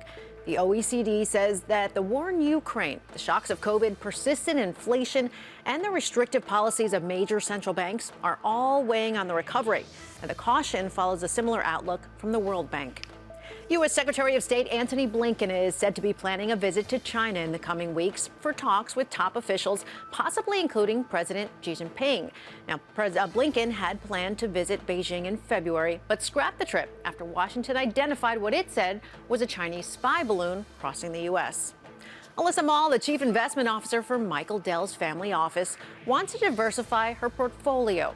The firm is poised to absorb an influx of cash and stock worth more than $20 billion after Broadcom closes its $61 billion purchase of VMware.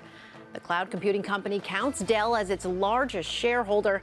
Mall says she'll use the proceeds to add more real estate to the portfolio and also expects to invest some in credit.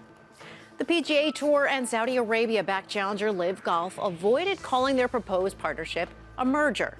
But Bloomberg has learned their shock announcement is already raising serious concerns with U.S. and European antitrust enforcers. The type is reportedly being viewed by officials as a brazen play loaded with red flags, not the least of which are creating a giant monopoly. The U.S. Justice Department will review that proposed deal. I'm Lisa Mateo, and this is Bloomberg.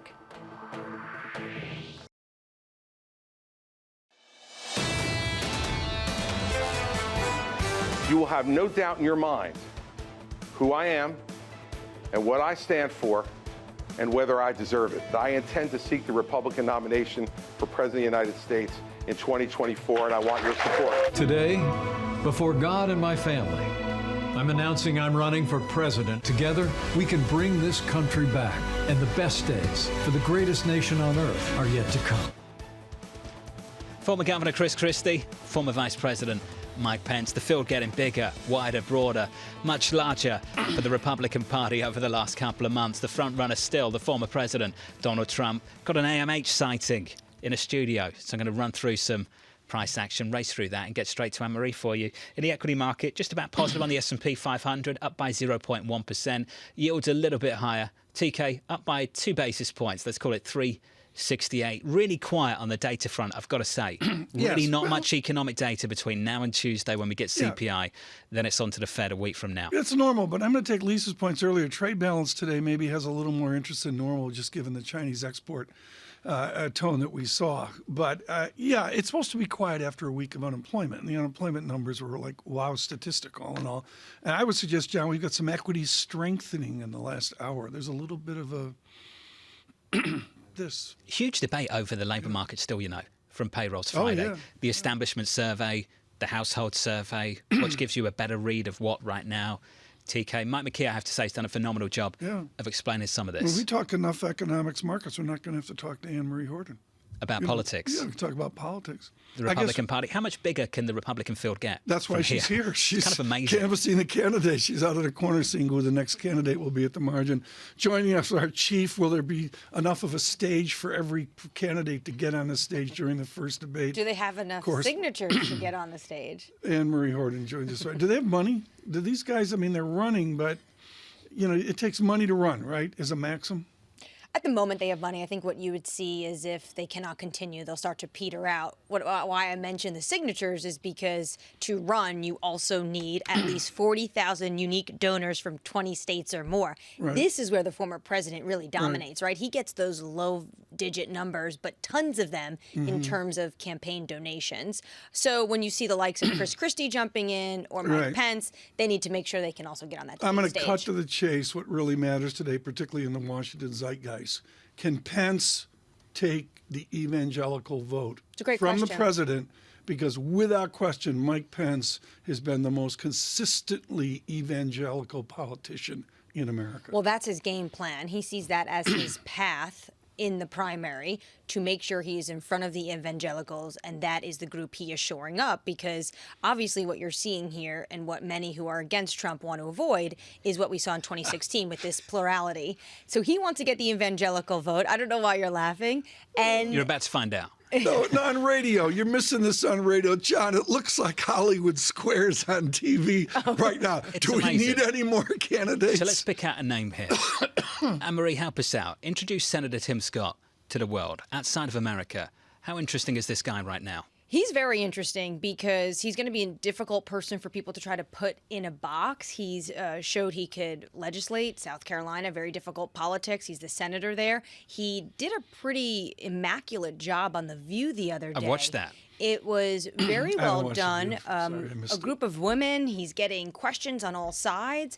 He was talking about systemic racism and really shared a lot about who he was, talked about his mother and how he grew up, and didn't at any point, even when he was pressed, get bombastic or lose his confidence or cool. He's an interesting name that many people want to see how his campaign could progress. But obviously, it's so early on right now. And the issue they're all going to have, or what the governor of New Hampshire, Kristen Sununu, says is you need to know when to get out. Because what he wants to avoid and Larry Hogan wants to avoid. How do you know when to get out? Well, this is difficult. It sounds easy on paper to look at everyone's numbers, look at the timeline to 2014, and realize on the outside, analytically, who should be leaving at what time. But if you just invested all this time and money in a race, you're going to want to try to give it your all. So it's going to be incredible to watch and also difficult.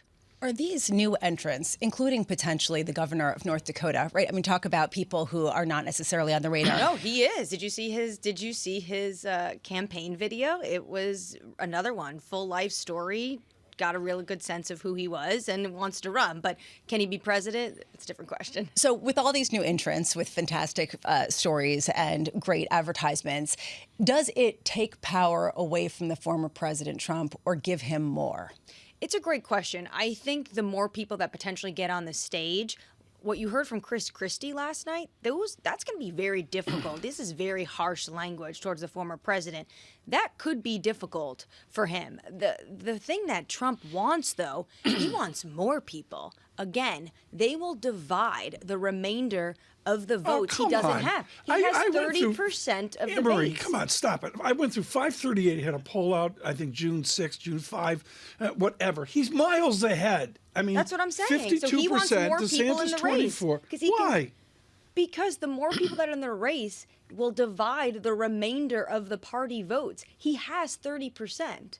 The more the people Does he drop have out. this, is the zeitgeist in Washington that the former president has this locked up right now?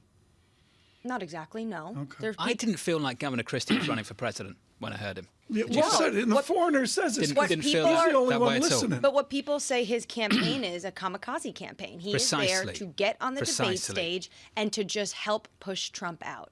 To allow people like Senator Scott to deliver a positive vision for the country. Like someone coming on from the side. That's what it, candidate. That's what it felt like. That's what it felt like, Tom. Just felt like Governor Christie was just there as the kamikaze candidate just to disrupt things. Lisa, help. What do you think? Some people think he's being financed by people who want him to act that way. They're not financing him. They're giving him big money, not because they want him to win, but because they want him to act as a kamikaze. Well, other kind of candidates don't want to get on stage and directly go after Trump. Look at former Vice President Mike Pence. He didn't mention Trump at all this morning in his video. He talked about how he was vice president. Normally, if you say, I am a former vice president, you would show a picture of you and the man you served next to. He didn't mention him. He didn't show him. But yet, no one will attack Trump directly. Chris Christie, completely different story. Gloves off, even going after Trump's family. What are the main issues going to be other than the former president? Tons.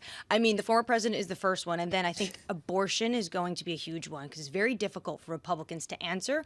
Chris Christie was pretty direct yesterday. He said, I am anti-abortion, but I will not have a national ban. Every candidate on the Republican side is going to have to answer whether or not they want a national ban on abortion. I figure you're talking to bigwigs here in New York, but I get what's really going on here. Red Sox, Yankees, Friday. Yeah, Friday evening. And Judge is out. Hurt his now toe. he's out. Injured list, yeah. We wish him well. It's not fractured. He should be fine, but obviously we need him back in the game as soon as possible. They took the series from the Dodgers without Judge. That was pretty impressive. Well, he got hit. This is where he ran into the wall, and this is how he became injured, That's good. Injuries. Baseball that's good, talk. is it? It's good. You just said that was good. He ran into a wall, and your response was no, that's it was good. a phenomenal because catch. He can't, because he wants Judge out of the game. I'm aware, he's a Red but Sox fan. It's so rude. It's pretty brutal stuff, right? And we're in the center of Manhattan. I watched some Red Sox Cleveland last night. It's painful. I mean, it's just season over already. No, well, I'm a true Red Sox fan. The season's over like April 15th. April 15th, April 20th. You've made it to June? Over. I made it to June, and yes, the season's over. But what's very cool here is I am watching and enjoying a lot of Yankees baseball. The game's changed. Talk to me about it. The game's changed. Huge different. Can't say enough. The great Fred Lynn, two double knee surgery here. He was on the Red Sox radio network with Joseph Castiglione, I believe, the other day, and he said even he's watching more. I mean, it's a huge difference, John. It's like my ute. Some buzz around it. No, it's just hugely athletic, like Judge. And Anne Marie's right. It was a stunning catch. Is it just the pitch clock, or is it something else? It's the shift. I detest the shift. You know, they move the players around based on research. Right. The research is good, and they've put 20-30% back on batting average with the shift. Lots of balls up the middle. You know, second and third. So basically, the statisticians got so good at their job that the game got boring. Basically, the TV networks told them home run derby was the way to go. Right. Well, the public said no, it isn't. Right. Okay. That's basically what happened. AMH, and thank you. To be honest, you guys do it way better. It's good to see you, Anne-Marie. Thanks, Thank you very much. Friday, coming up shortly, Yankees, Red Sox. You get Seema Shah of Principal Asset Management from New York. What about us? Talk to Reto. This is Bloomberg.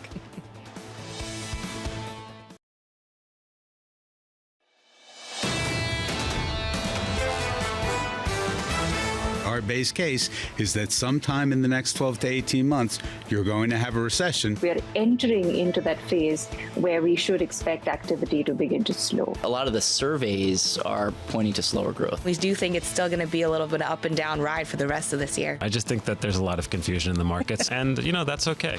This is Bloomberg Surveillance with Tom Keene, Jonathan Ferro, and Lisa Abramowicz. Good morning, everyone. Jonathan Ferro, Lisa Abramowicz, and Tom Keene on radio, on television. It's a quiet day. No, it's not. Neil Dutta there with a little bit of optimism. A lot of people pushing against that. And you see it in the turmoil in the bond market, the turmoil in the EM. John, over the first 2 hours of Bloomberg Surveillance, equities lift. Yeah, positive on the S&P 500 by a little more than 0.1%. We could talk about the doom, the gloom, the bears out there, Mike Wilson, Marko Kolanovic. Or you can talk about some of the more constructive people out there as equities lift. We're talking about the pain trade with a capital A, a capital I, according to Citi. Julian Emanuel of Evercore, Lisa caught up with him in the last 24 hours, raising his price target of 44.50 from 41.50. Ed Yardeni of Yardeni Research, pretty constructive on this equity market as well, Tom. He said the job market refuses to land, but wage inflation is coasting lower. Is the AI euphoria leading the stock market into another mother of all mount-ups? If so, his 4,600 price target for the S&P by year-end, he says, might prove conservative, Tom. Not controversial. And understand from the team, as I talk about this, Ed Yardeni is on tomorrow, so that could be interesting. Everybody adapts and adjusts to this, and what's so important to me is the stages of adaptation. Lisa mentioned this earlier, and John, the basic idea of the easy story of, oops, I was short, I cover, you get acceleration, convexity going the other way. And right now, it feels to me we're at the and then what? And you wonder how the inflation report and the Fed meeting will help us with the and then what. Well, this is happening even as we price out rate cuts. This has happened even as we start to think about another rate hike. Julian Emanuel, someone I mentioned moments ago, Julian Emanuel making the point, TK, that this momentum can take on a life of its own. And based on these massive, almost parabolic moves that we've seen in the likes of NVIDIA, it feels like it's taken on a life of its own. And Lisa, what's so important here is Julian Emanuel with Edward S. Hyman is calling for recession. It's this core idea where, and I'm as guilty of this as anyone, economics is linked to investment. Well, maybe it's not, where you get a Hyman caution on the economy, and Julian Emanuel is more constructive on equities. What's that expression that you can make a call, and even if eventually you're right, the timing means you're wrong? And it feels a little bit like that, right? So a recession eventually, but if everyone keeps pushing it back, what's to really push back against some of the melt-up theories that people see right now in the market? My heart, I was just thinking this, we're going to have Seema Shah with us here in a moment, but the heart of it to me, Lisa, is your wheelhouse with Bloomberg News, and that is a basic idea. How do companies respond to this new rate structure? And I'm still predicting a mother of all issuance that we're going to see. Every CFO out there has to say, load the boat, get the balance sheet straight right now. And we are seeing that. Which CEOs, though? The CEOs of the strongest and best companies, because they are able to do that at rates that are not necessarily break the bank.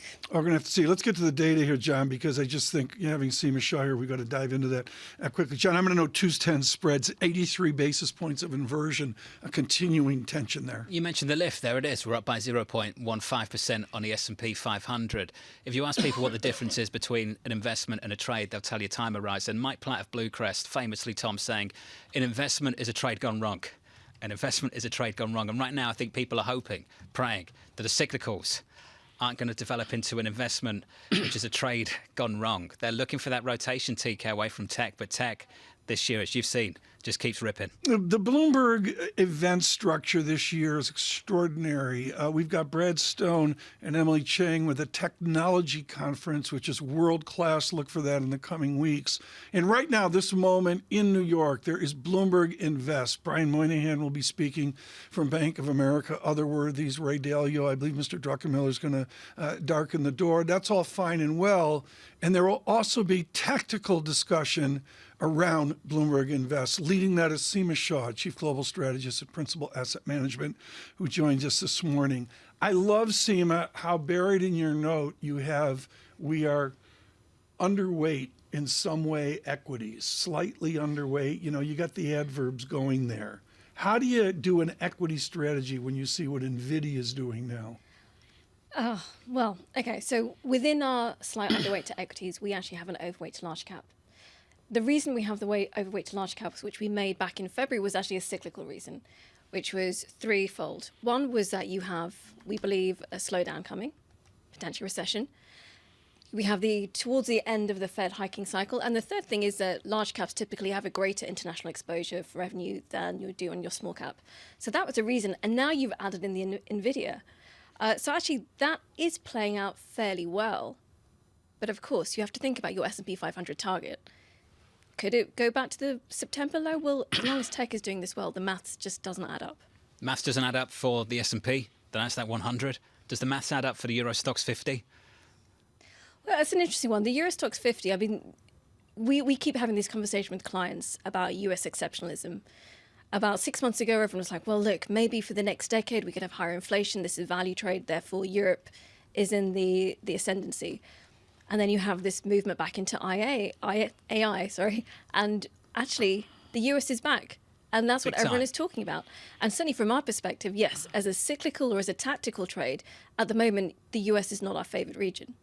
But if you're looking at over a 10-year period, do you want to be focused on the US or Europe? Well, it's 100% US. Back home, you've just come from London. How are they thinking about this now? They've been piling into LVMH. Stock was flying. Data out of China starts to weaken. Are they abandoning that trade quickly? Yeah, I think there's a lot of disappointment, and I think they're quickly cutting those positions. And the thing is that, look, at the moment, so many people are positioned for bearishness in the broad market. They've got to cut wherever it makes the most sense, where there isn't as much confusion. And I think with the China story, there is a general feeling that this is going to be very disappointing. The second half of the year, it could still reach certainly the GDP target, but we're not looking anything like the kind of stimulus measures that we would have seen in previous cycles. So yes, the China trade is coming down, and actually as a result of that, because of the European exposure to China, that is also coming down as well. You said that people are looking for ways to express their bearish views. They're struggling to find the places. What other places are you seeing them express their bearish views at a time when it's dangerous to do so and it's unclear the best way to really express that? Well, if you can do broad asset allocation, then really the place to be focused is fixed income. Core fixed income is your best place to show that bearishness. Quality, defensive, those are the areas. Probably high yield is not the area that you want to be focusing on if you believe that a slowdown is coming. And then there's the core part of it, which is still alternatives. That trade continues to play on fairly well. It provides really good diversification. I mean, we saw that during the SVB crisis, that things like infrastructure continue to perform extremely well. So if you are one of the people that believes that there is an economic slowdown coming, there are ways to play this, which maybe are not as controversial as certainly what you see for the equity market. Have you shifted your view in terms of what you believe is defensive? And I ask this because we keep hearing about how Apple and some of the big tech stocks have gone from high beta, interest rate sensitive sectors to suddenly the stalwarts of the market, the engines of growth, the place that you have to be if you want to be safe. Are you buying that? Well, look, the growth trade is typically where you want to go if you believe that the economic environment is turning more negative. That has always been the case. Certainly all of our models show that same story. The AI is that additional secular story where there may be well be froth, but certainly we buy into the idea that technology, and not just AI, but technology is there for the future. We actually made a very reluctant decision to cut our tech exposure last year, in last January in 2022, because of the Fed hiking cycle coming up. But we continue to be the long-term believers in tech, which is why we went in, plus the very important cyclical factors. Well, at the start of 22, that was the right decision, because tech was just brutal. Can I just finish on the lows of October? Where are you on the lows of October now? Because we used to go back and forth about whether we'd retest those lows. They're 20 points ago. We've had a 20% rally off the bottom. Are we retesting those lows? I'll be honest, I think this is a really, really difficult decision to make. So look, the tech story means that it's unlikely, right? You could see a little bit of a pullback because of the froth in the market, yes. But if you don't get that pullback and you get the momentum story that Julian was talking about yesterday, if you get that momentum pulling up the rest of the market, and actually then you're getting a melt up, potential deeper recession down the line. I do believe if you don't get a recession sooner, the later it is, the harder it becomes. So you want to get this out the way. And if that happens, then maybe you get another move up, but next year will be a tougher story. Seema, good to see you in New York. Great to catch up. Seema Shah there of Principal Asset Management. We mentioned LVMH. Can I just do a shout out for some people who just absolutely nail it? Patrick Armstrong of Plurimi Wealth came on this programme April 21st. and he told us that he'd recently just sold LVMH. LVMH topped on April 24 and is down almost 10% since then, Tom. TK, we've had a serious move lower on some of these names which were performing so well through the year. They're still up year to date, granted, but they've been coming down off the back of this China story. They had a moonshot move, and of course the PE multiples are, to be polite, 30. Some of them, I believe, are higher than 30, so these are fully valued, and they're going to take a pause. The real debate, I'd love to know what Mr. Armstrong thinks. We'll have to get him back on here, also to talk about Tottenham, but I'd love to know what Patrick Armstrong thinks about now what for luxury after a 10% pause. To me, that's a mystery. Your point on multiples, you made the point in that day that we were coming into the year at about 22 times and got closer to 30. Yeah. Well, and that was basically the line in the sand for him. I go back to boring conservative cereal makers, soap makers in that are trading at 20 multiples, 22, 19 multiples. Lisa, that is just surreal to me. I just don't know what to do with that. The LVMH and the Hermes story to me is really interesting, though, just to sort of follow up on that. Is that really going to be the telltale sign of China demand? Is that basically the read on where we are in terms of how much the reopening was priced in and how much the deceleration is now starting to seep in? And I wonder if it's almost a leading indicator for other areas in Europe at this point. It's certainly taken the temperature of the reopening story out of China. Certainly. And the reopening story out of China, the trade, so to speak, in the market, turned out is at the back end of last year. It was at the back end of last year and didn't last too long into this year. Chinese equities has been a really tough trade in 2023. Yeah, really tough. And again, renminbi here, it's moved so far so quickly here. You've got it at 7.11 now, which no one imagined X number of months ago. In just a moment, we'll talk about emerging markets. We also need to discuss this golf tie-up. PGA, LIV Golf getting together, the controversy around there, and how upset would you be if you left $100, $200, $300, $400 million on the table to take a moral stance, and then your employer did the opposite? We're going to talk about that with Damien Sasser of Bloomberg Intelligence in just a moment. Keeping you up to date with news from around the world with the first word, I'm Lisa Mateo. It's official. Former Vice President Mike Pence has announced he's challenging his former boss, Donald Trump, for the 2024 Republican presidential nomination. In a video released today before a kickoff event in Iowa, Pence said, quote, different times call for different leadership. Pence joins a crowded GOP roster with more than 10 candidates that is still growing. In Canada, more than 100 wildfires continue to burn out of control. Thousands of people in Quebec have already fled their homes, and more evacuations are expected today. The effects are being felt as far as 500 miles away. According to Swiss air quality QAir, New York was the most polluted major city in the world Tuesday night as smoke from the Canadian wildfires blanketed the city in haze. Cathie Wood's funds boosted their holdings of Coinbase as shares slumped after the Securities and Exchange Commission accused the company of operating an unlawful exchange. Data compiled by Bloomberg show 3 ARK investment management funds, including Wood's flagship ARK Innovation ETF, bought more than 419,000 shares of the cryptocurrency exchange operator Tuesday. The stock tumbled as much as 21%. We'll have much more on this story later this afternoon when we speak with Coinbase CEO Brian Armstrong. That's at 12:30 p.m. Wall Street time today, right here on Bloomberg. Global news powered by more than 2,700 journalists and analysts in over 120 countries. I'm Lisa Mateo, and this is Bloomberg.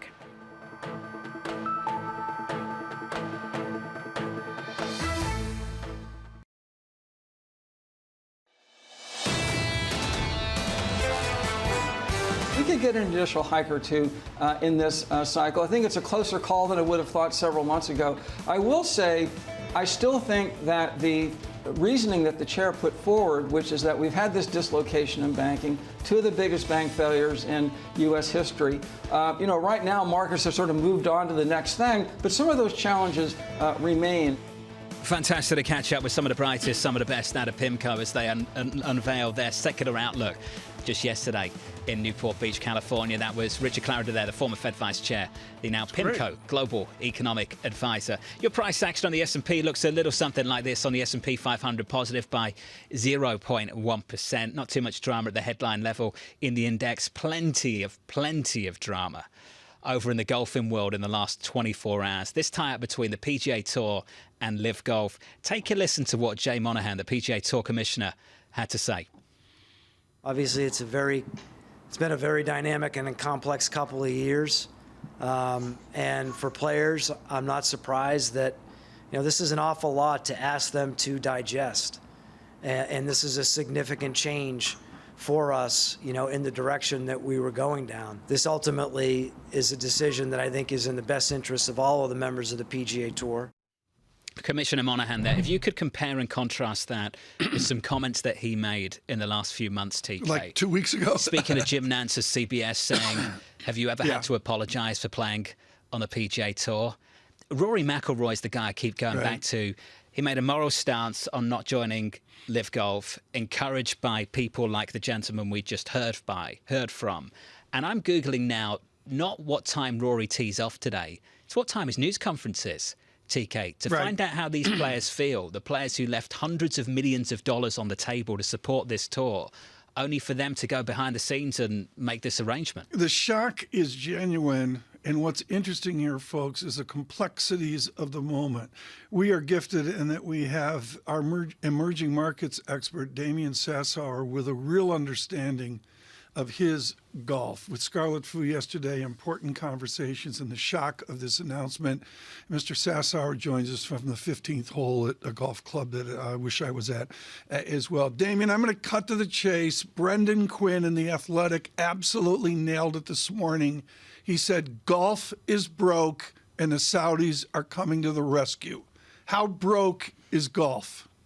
Well, this is just a classic case of money trumping morals, Tom, and they're not broke. They just don't have the resources that the Saudis do. They can't compete on a global basis. And so, I have to just, take the position that Jack Nicklaus has without knowing much information here, which is if this makes golf more affordable, more inclusive, then perhaps the merger is good. But my goodness, Jonathan, Tiger Woods, Scottie Scheffler, John Rahm, Rory McIlroy, hundreds of millions of dollars left on the table because they're listening to their commissioner, Jay Monahan, who now just took the money himself. So, it is just an unbelievable turn of events in the last 24 hours. I don't worry about Tiger, Damien. He can retire, and maybe he'll be forced to retire. I just wonder for the other players.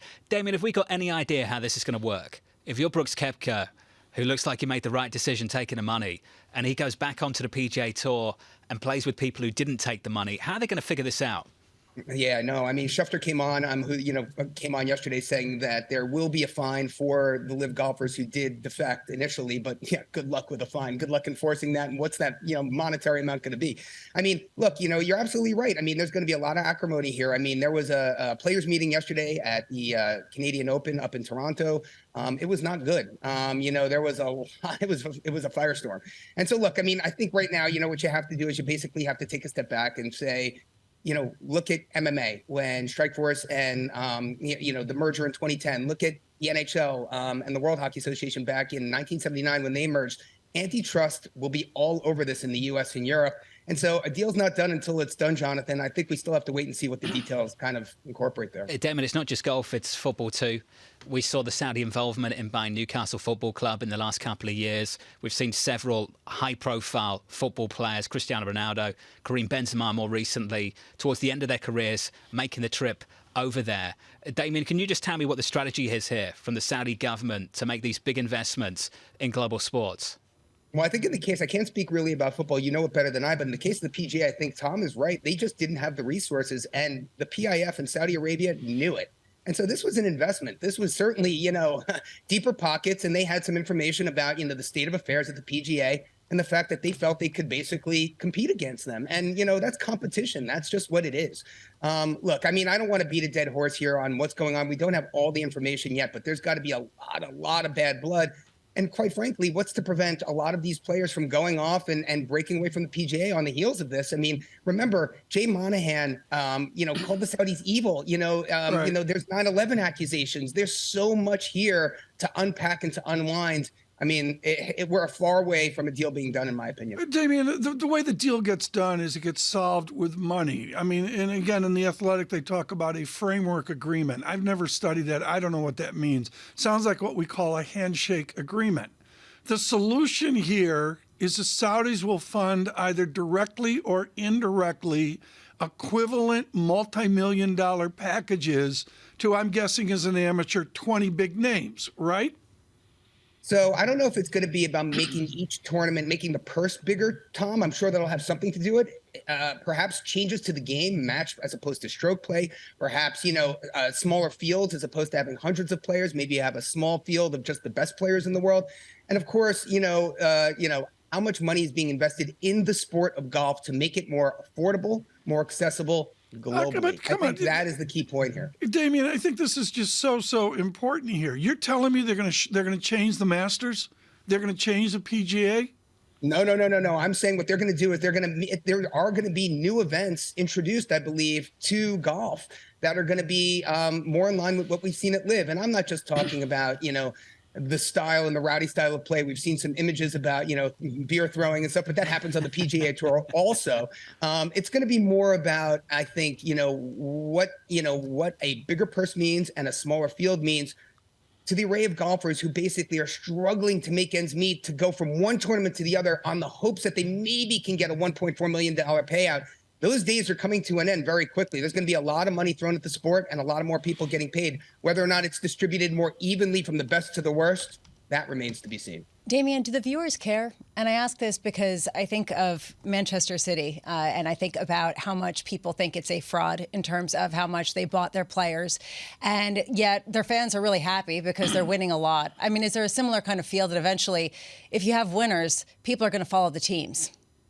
Well, Lisa, I think, it's very difficult to take the moral high ground in just about anything, especially in golf, when you see Brooks Koepka, who's a LIV golfer, win the PGA tournament just a few weeks back. So I think that was a defining moment there. The fact that you have some of the best players in the world who can win PGA professional tournaments, basically not able to play. I mean, I think that was where the rubber met the road. And I think Jay Monahan kind of got, obviously he buckled under the weight of that, And so I think that's really where we are now. The fact that bringing the best players back together to compete in tournaments is, in the belief of most people, good for the game of golf, but it's the players that play the game. And there's a lot of dissension there. I mean, people turned away, as you said, hundreds of millions of dollars, and those that accepted it. And there's going to be no middle ground because those that did accept it, they took a risk here, Lisa. True. They took a risk that there would be backlash against them personally and their brands personally, talking about Sergio Garcia. And so, the fact of the matter is they took that risk. They earned their reward. It only took 6 months to see it. Now they're back in the PGA. It's quite unbelievable. It's a hard lesson. It's a hard lesson, that's for sure. Damien Sassower of Bloomberg Intelligence, thank you, sir. It's EK, the virtue signaling of corporations in the United States of America. This was just a fantastic example of that. There you have some very wealthy, well-paid players who made the decision to take a moral stance because they didn't want to chase even more money. TK, and then the people who encouraged them to take that stance made a very, very different decision. I go to the heart of the matter, and again, Brendan nailed this with the Athletic. The tour isn't like the other major sports. We think of PGA as a major sport. Yeah, it's not. They're literally going tournament to tournament, away from the Masters and the rest. They're just looking at them and going, okay, how do we get there? The 50 people at the bottom of the rung, how do they survive on the tour? I had a family member in that position once, a gifted Yeah, not everyone's golfer. Rory McIlroy. There's traveling a huge the country, body golf of people. clubs in the trunk. The guy at Oak Hill, Michael Block, people like that, barely surviving. Is that what we call a major sport? I don't think so. I will say LIV Golf has got some good ideas. Shorter tournaments, shotgun starts. There's some stuff that makes sense. Yeah. There's some stuff that makes sense. Yeah. From New York City shift. this morning, around the up and about, Francis Donald and Manulife, Jay Pulosky coming up, Savita Subramaniam, all in the next hour on Bloomberg TV.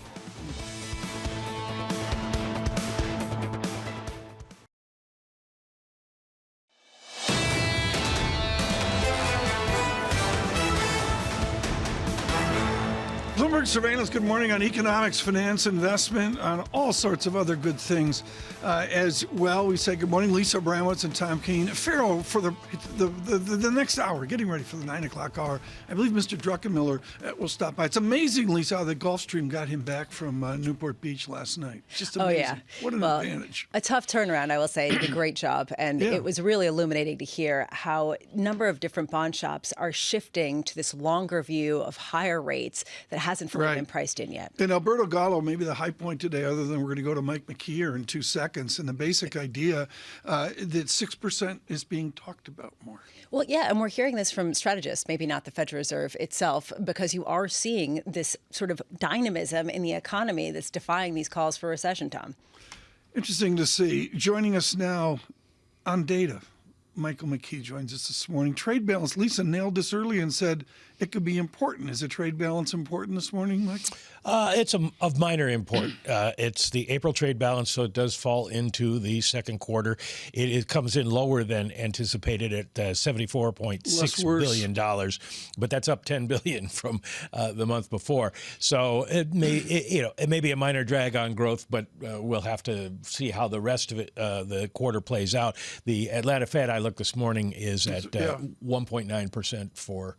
That's right where I wanted to go. For the quarter. And so at this point, we're seeing relatively strong growth. But this is like pre-pandemic growth. It's not a recession. That's not the a recession. Number one miss in the last 6 months. Here's the interesting news that came across the transom this morning. I know you talked to the OECD, and they're pessimistic about growth for the world and for the United States, but the Business Roundtable, America's biggest CEOs, out with their latest quarterly survey, and 87% say growth will increase or remain the same, sales growth, and that 65% say their capital expenditures will increase or remain the same. So there's still optimism in the C-suite. What do people get so wrong? And what is the Fed looking at right now to reassess the perhaps intelligence of a skip, a pause, a jump, whatever you want to call it? Well, I don't make forecasts, so I got nothing wrong. Fabulous. But no, it's very hard to figure out what's going on post-pandemic with the unusual dynamics of that recession and the fact that everybody got fired at once and everybody got more or less the opportunity to go back to work at once and didn't take it. So it has been hard to tease out the impacts. And of course, for the BLS and BEA, seasonal adjustment has become very difficult. So some of the numbers are off, and we don't know exactly where we are, but we are stronger than anticipated. And the interesting thing is the labor market, because it's still very strong and not behaving as the Fed expected it to when they raised rates. To that point, how important are initial jobless claims tomorrow is sort of the other data point of a week that otherwise is kind of lacking in data? Yeah, it's not a very exciting week. It would matter if they were hugely out of line one way or another, especially if they go up a lot. But I don't think they are as important as they had been, because we've got a lot of other labor market data that is still pointing to strength. JOLTS has come back as an interesting number. So there's a lot of things to keep an eye on there. And as long as people have, it comes down to this, as long as people have jobs, they spend what they get in their paychecks. Michael McKee, really? I did not know that. Continue. Michael McKee, thank you so much. Greatly appreciate it. Ahead of all our economic coverage here as we go to an inflation report and then on to the Fed. Mike touched on exactly what I want to speak to Michelle Girard about, head of U.S.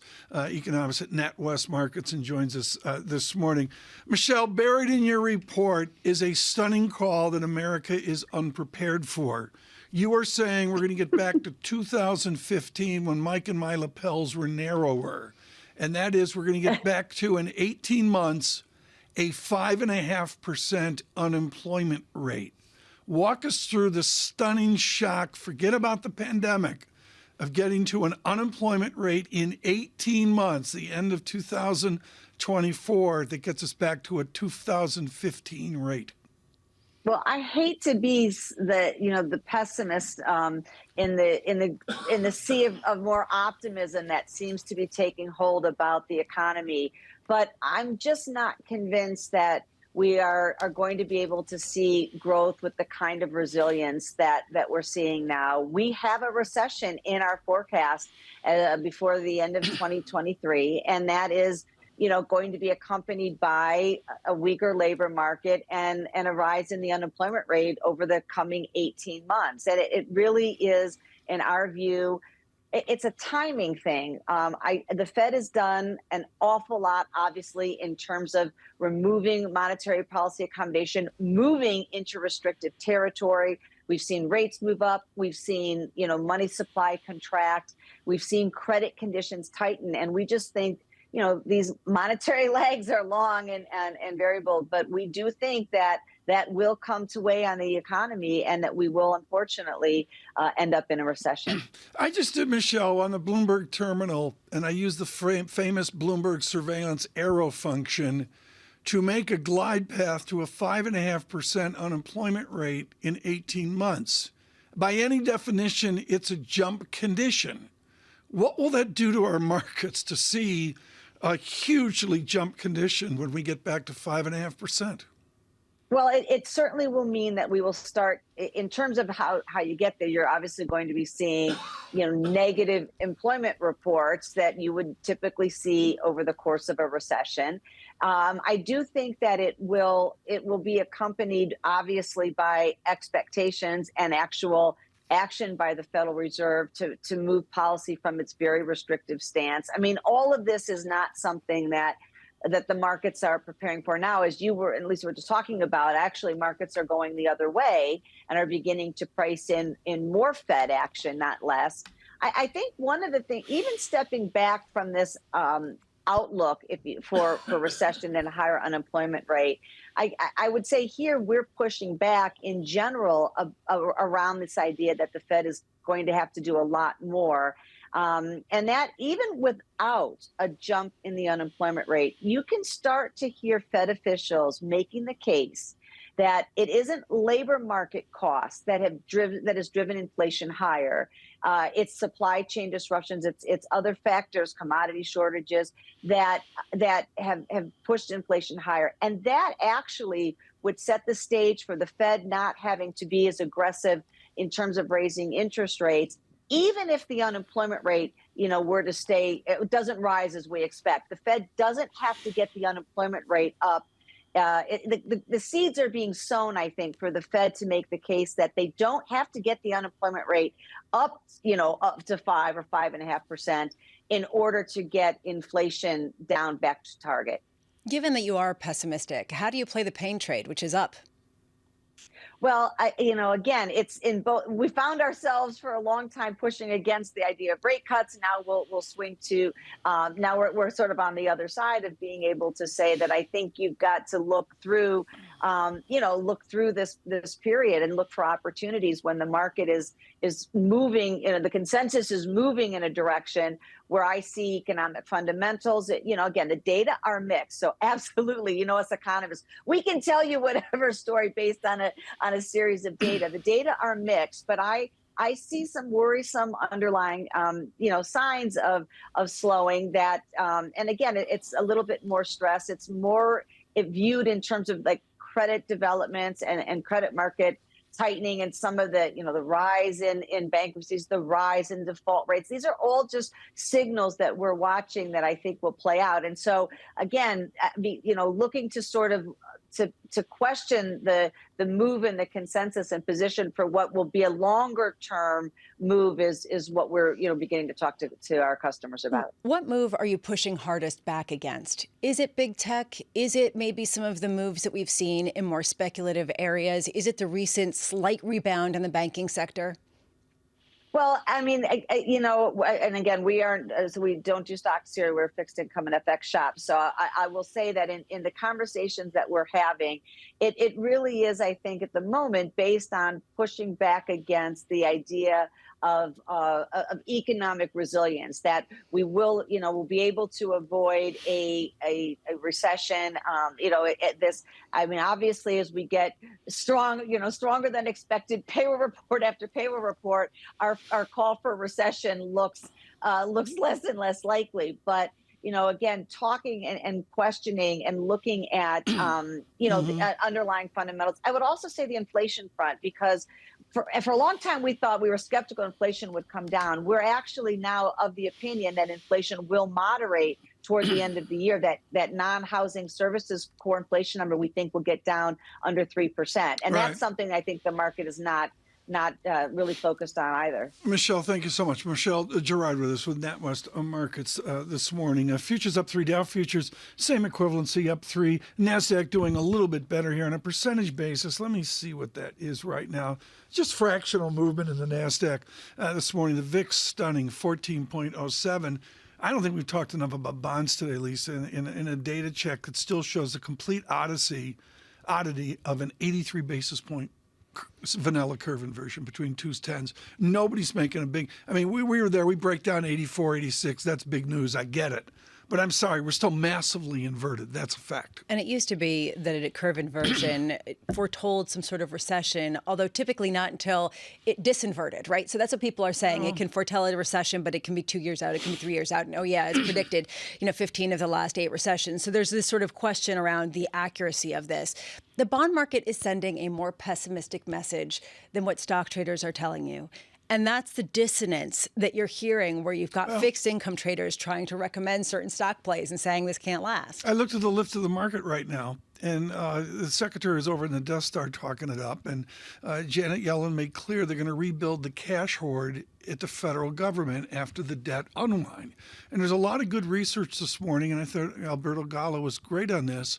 It's easy to be gloomy, but then when gloomy events like the debt crisis get solved, what's the then what? And we all are waiting to see what the then what is in the fixed income space. And earlier this week, there was this feeling that maybe the bill sales, this $1 trillion of net issuance following the debt ceiling resolution, would cause a sucking sound of liquidity out of the markets. And then That's everybody, the gloom view. Right. Others say no. Ira Jersey says calm down. A lot of people are saying we just have nothing else to talk about because it's a quiet week. That's the tone that I heard from a lot of people. Yeah, I think we'll have to see. 2-year yield, 4.53%. 10-year yield is 3.71%. You're ready for a 4% yield. The VIX again, 14.07. Oil, West Texas, 72.56. Stay with us. This is Bloomberg. Keeping you up to date with news from around the world. With the first word, I'm Lisa Mateo. Ukraine is rushing to evacuate people from flooded areas after that explosion at a major dam in the southern part of the country. The blast flooded villages, inundating thousands of buildings and threatening supplies of drinking water and electricity. Kyiv has blamed Russia. The Kremlin denies that responsibility. U.S. Secretary of State Antony Blinken is said to be planning a visit to China in the coming weeks for talks with top officials, possibly including President Xi Jinping. Blinken had planned to visit Beijing in February, but scrapped the trip after Washington identified what it said was a Chinese spy balloon crossing the U.S. And Citigroup CEO Jane Fraser visited Beijing this week. She's the latest Wall Street executive to travel to China, despite growing geopolitical tensions with the U.S. Citi says Fraser met with the nation's top financial regulator, as well as the deputy governor of China's central bank. Her visit followed similar recent trips by J.P. Morgan Chase CEO Jamie Dimon and Tesla's Elon Musk. The Turkish lira plunged the most in more than a year to a new record, as traders said state lenders had halted dollar sales to defend it. The currency dropped about 7%, weakening for a 12th straight day, and has lost more than 12% since the second-round election last month. And Pope Francis is in a Rome hospital today, undergoing surgery to treat an intestinal blockage. The Vatican says the 86-year-old would be put under general anesthesia for the procedure and would remain hospitalized for several days. Francis remains in charge of the Vatican and the 1.3 billion strong Catholic Church, even while unconscious and in the hospital. Global news powered by more than 2,700 journalists and analysts in over 120 countries. I'm Lisa Mateo, and this is Bloomberg.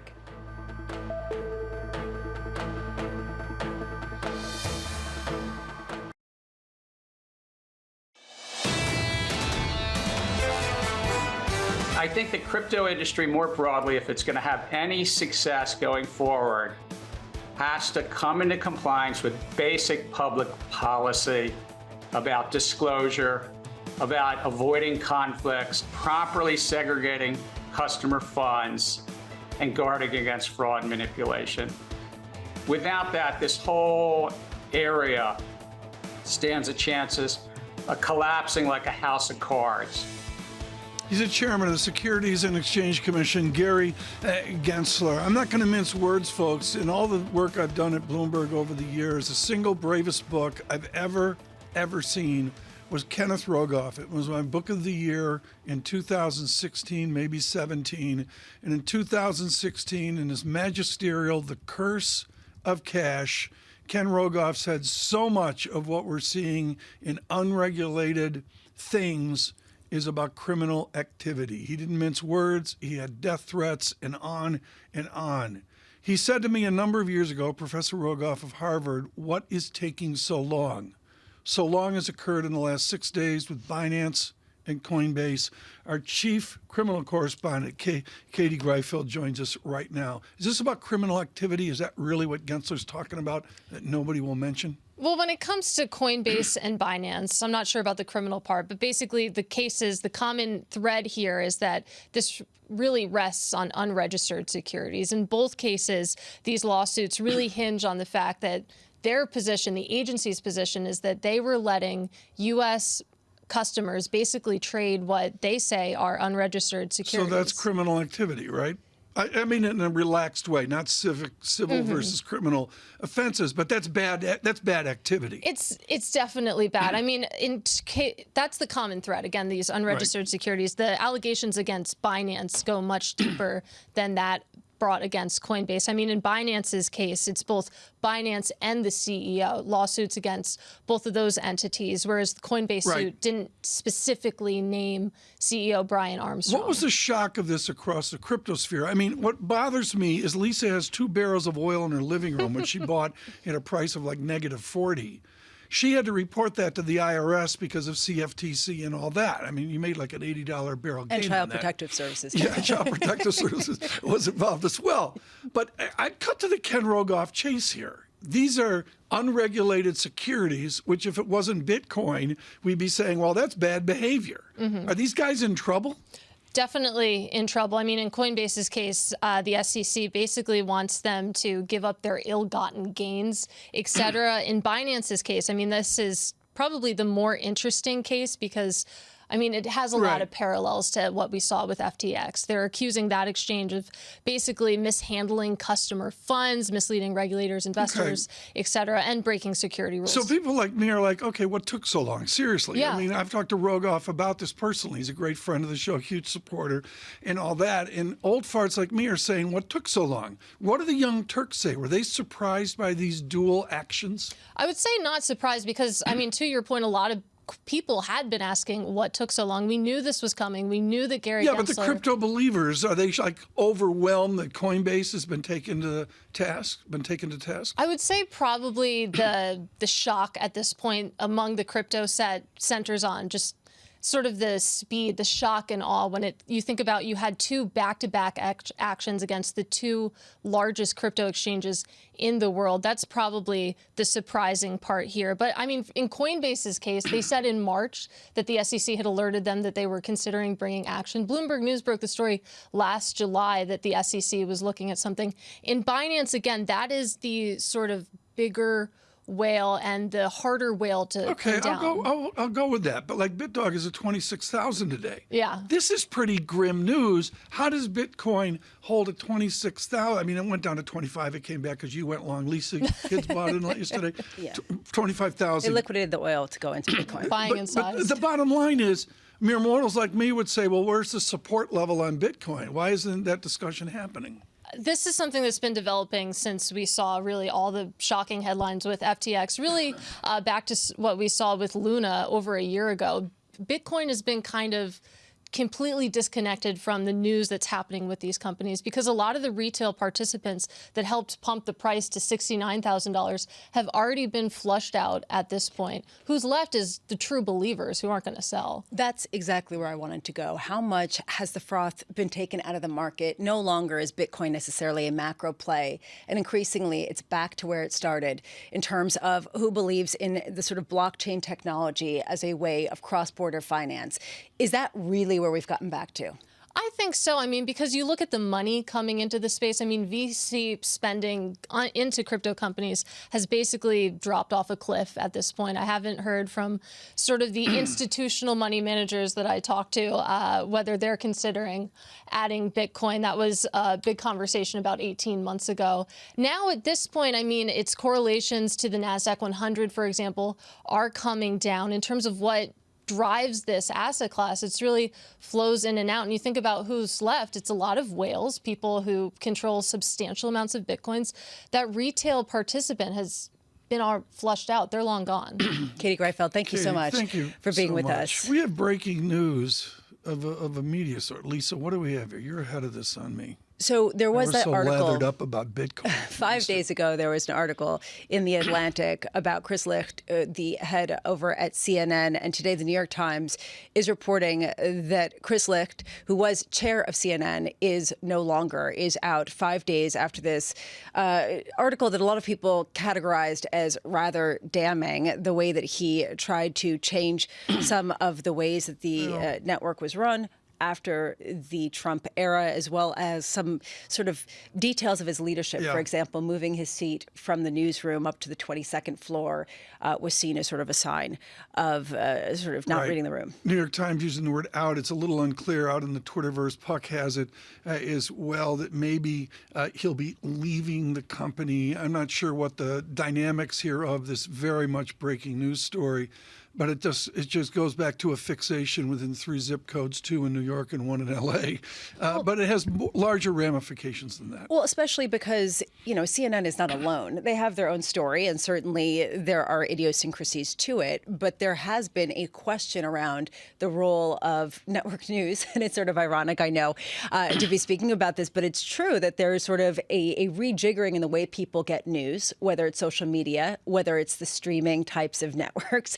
So I think there are a lot of bigger sort of existential questions hanging over the industry that are being felt in some of these shifts. Well, we will see that. And, of course, that will continue to be a story, certainly for all of us in the news business and in media. Mr. Lick reportedly in some form out. This reported by the New York Times as well. Doesn't face a market. Chris Lick didn't move S&P futures here. Well, thank you, Tom. That is the breaking news. He did not affect NVIDIA's share price right now, or the focus seems to be much more trained on and is the melt up that people are having trouble fighting against. It's going to be fascinating to see here, folks. We're in a dearth of economic data. Michael McKee out with trade balance, which really didn't get us going as well. But within the quiet here, what is the next? And this goes around, Lisa, to the mid-year updates, which are fascinating. Have you noticed any themes?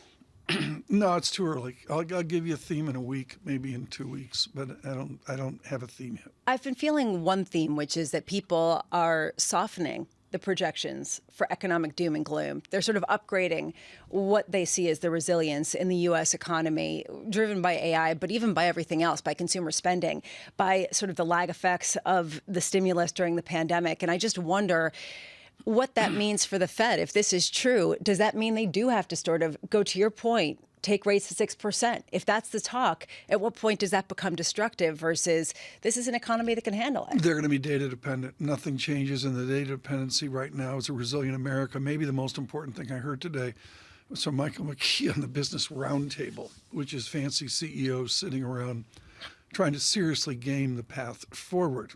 And the answer is there was an inherent optimism there and their ability to adjust. And the big adjustment, as we've all lived, is this yield. I mean, every conversation, including wrapped around equities and technology, is about the yield that has come in the last year. And the answer is now what, with what seemed to be yields reverting back to where they were 15 years ago. Well, okay. And then how long do they stay there? Well, and then what does that mean? When does that actually trickle out into companies that have already refinanced to such a degree? Excuse me. You've got one side here we haven't even touched on today, which is the side of great disinflation. The idea of yields coming down, maybe we're to the point now where no one expects that to come in. But, in John's very valuable trip to PIMCO, clearly their feeling is long duration paper will have a higher yield and we'll get some normalcy within a 5.29% 3-month T-bill. Futures up 3. Nice lift to the market as well. This is Bloomberg. Good morning.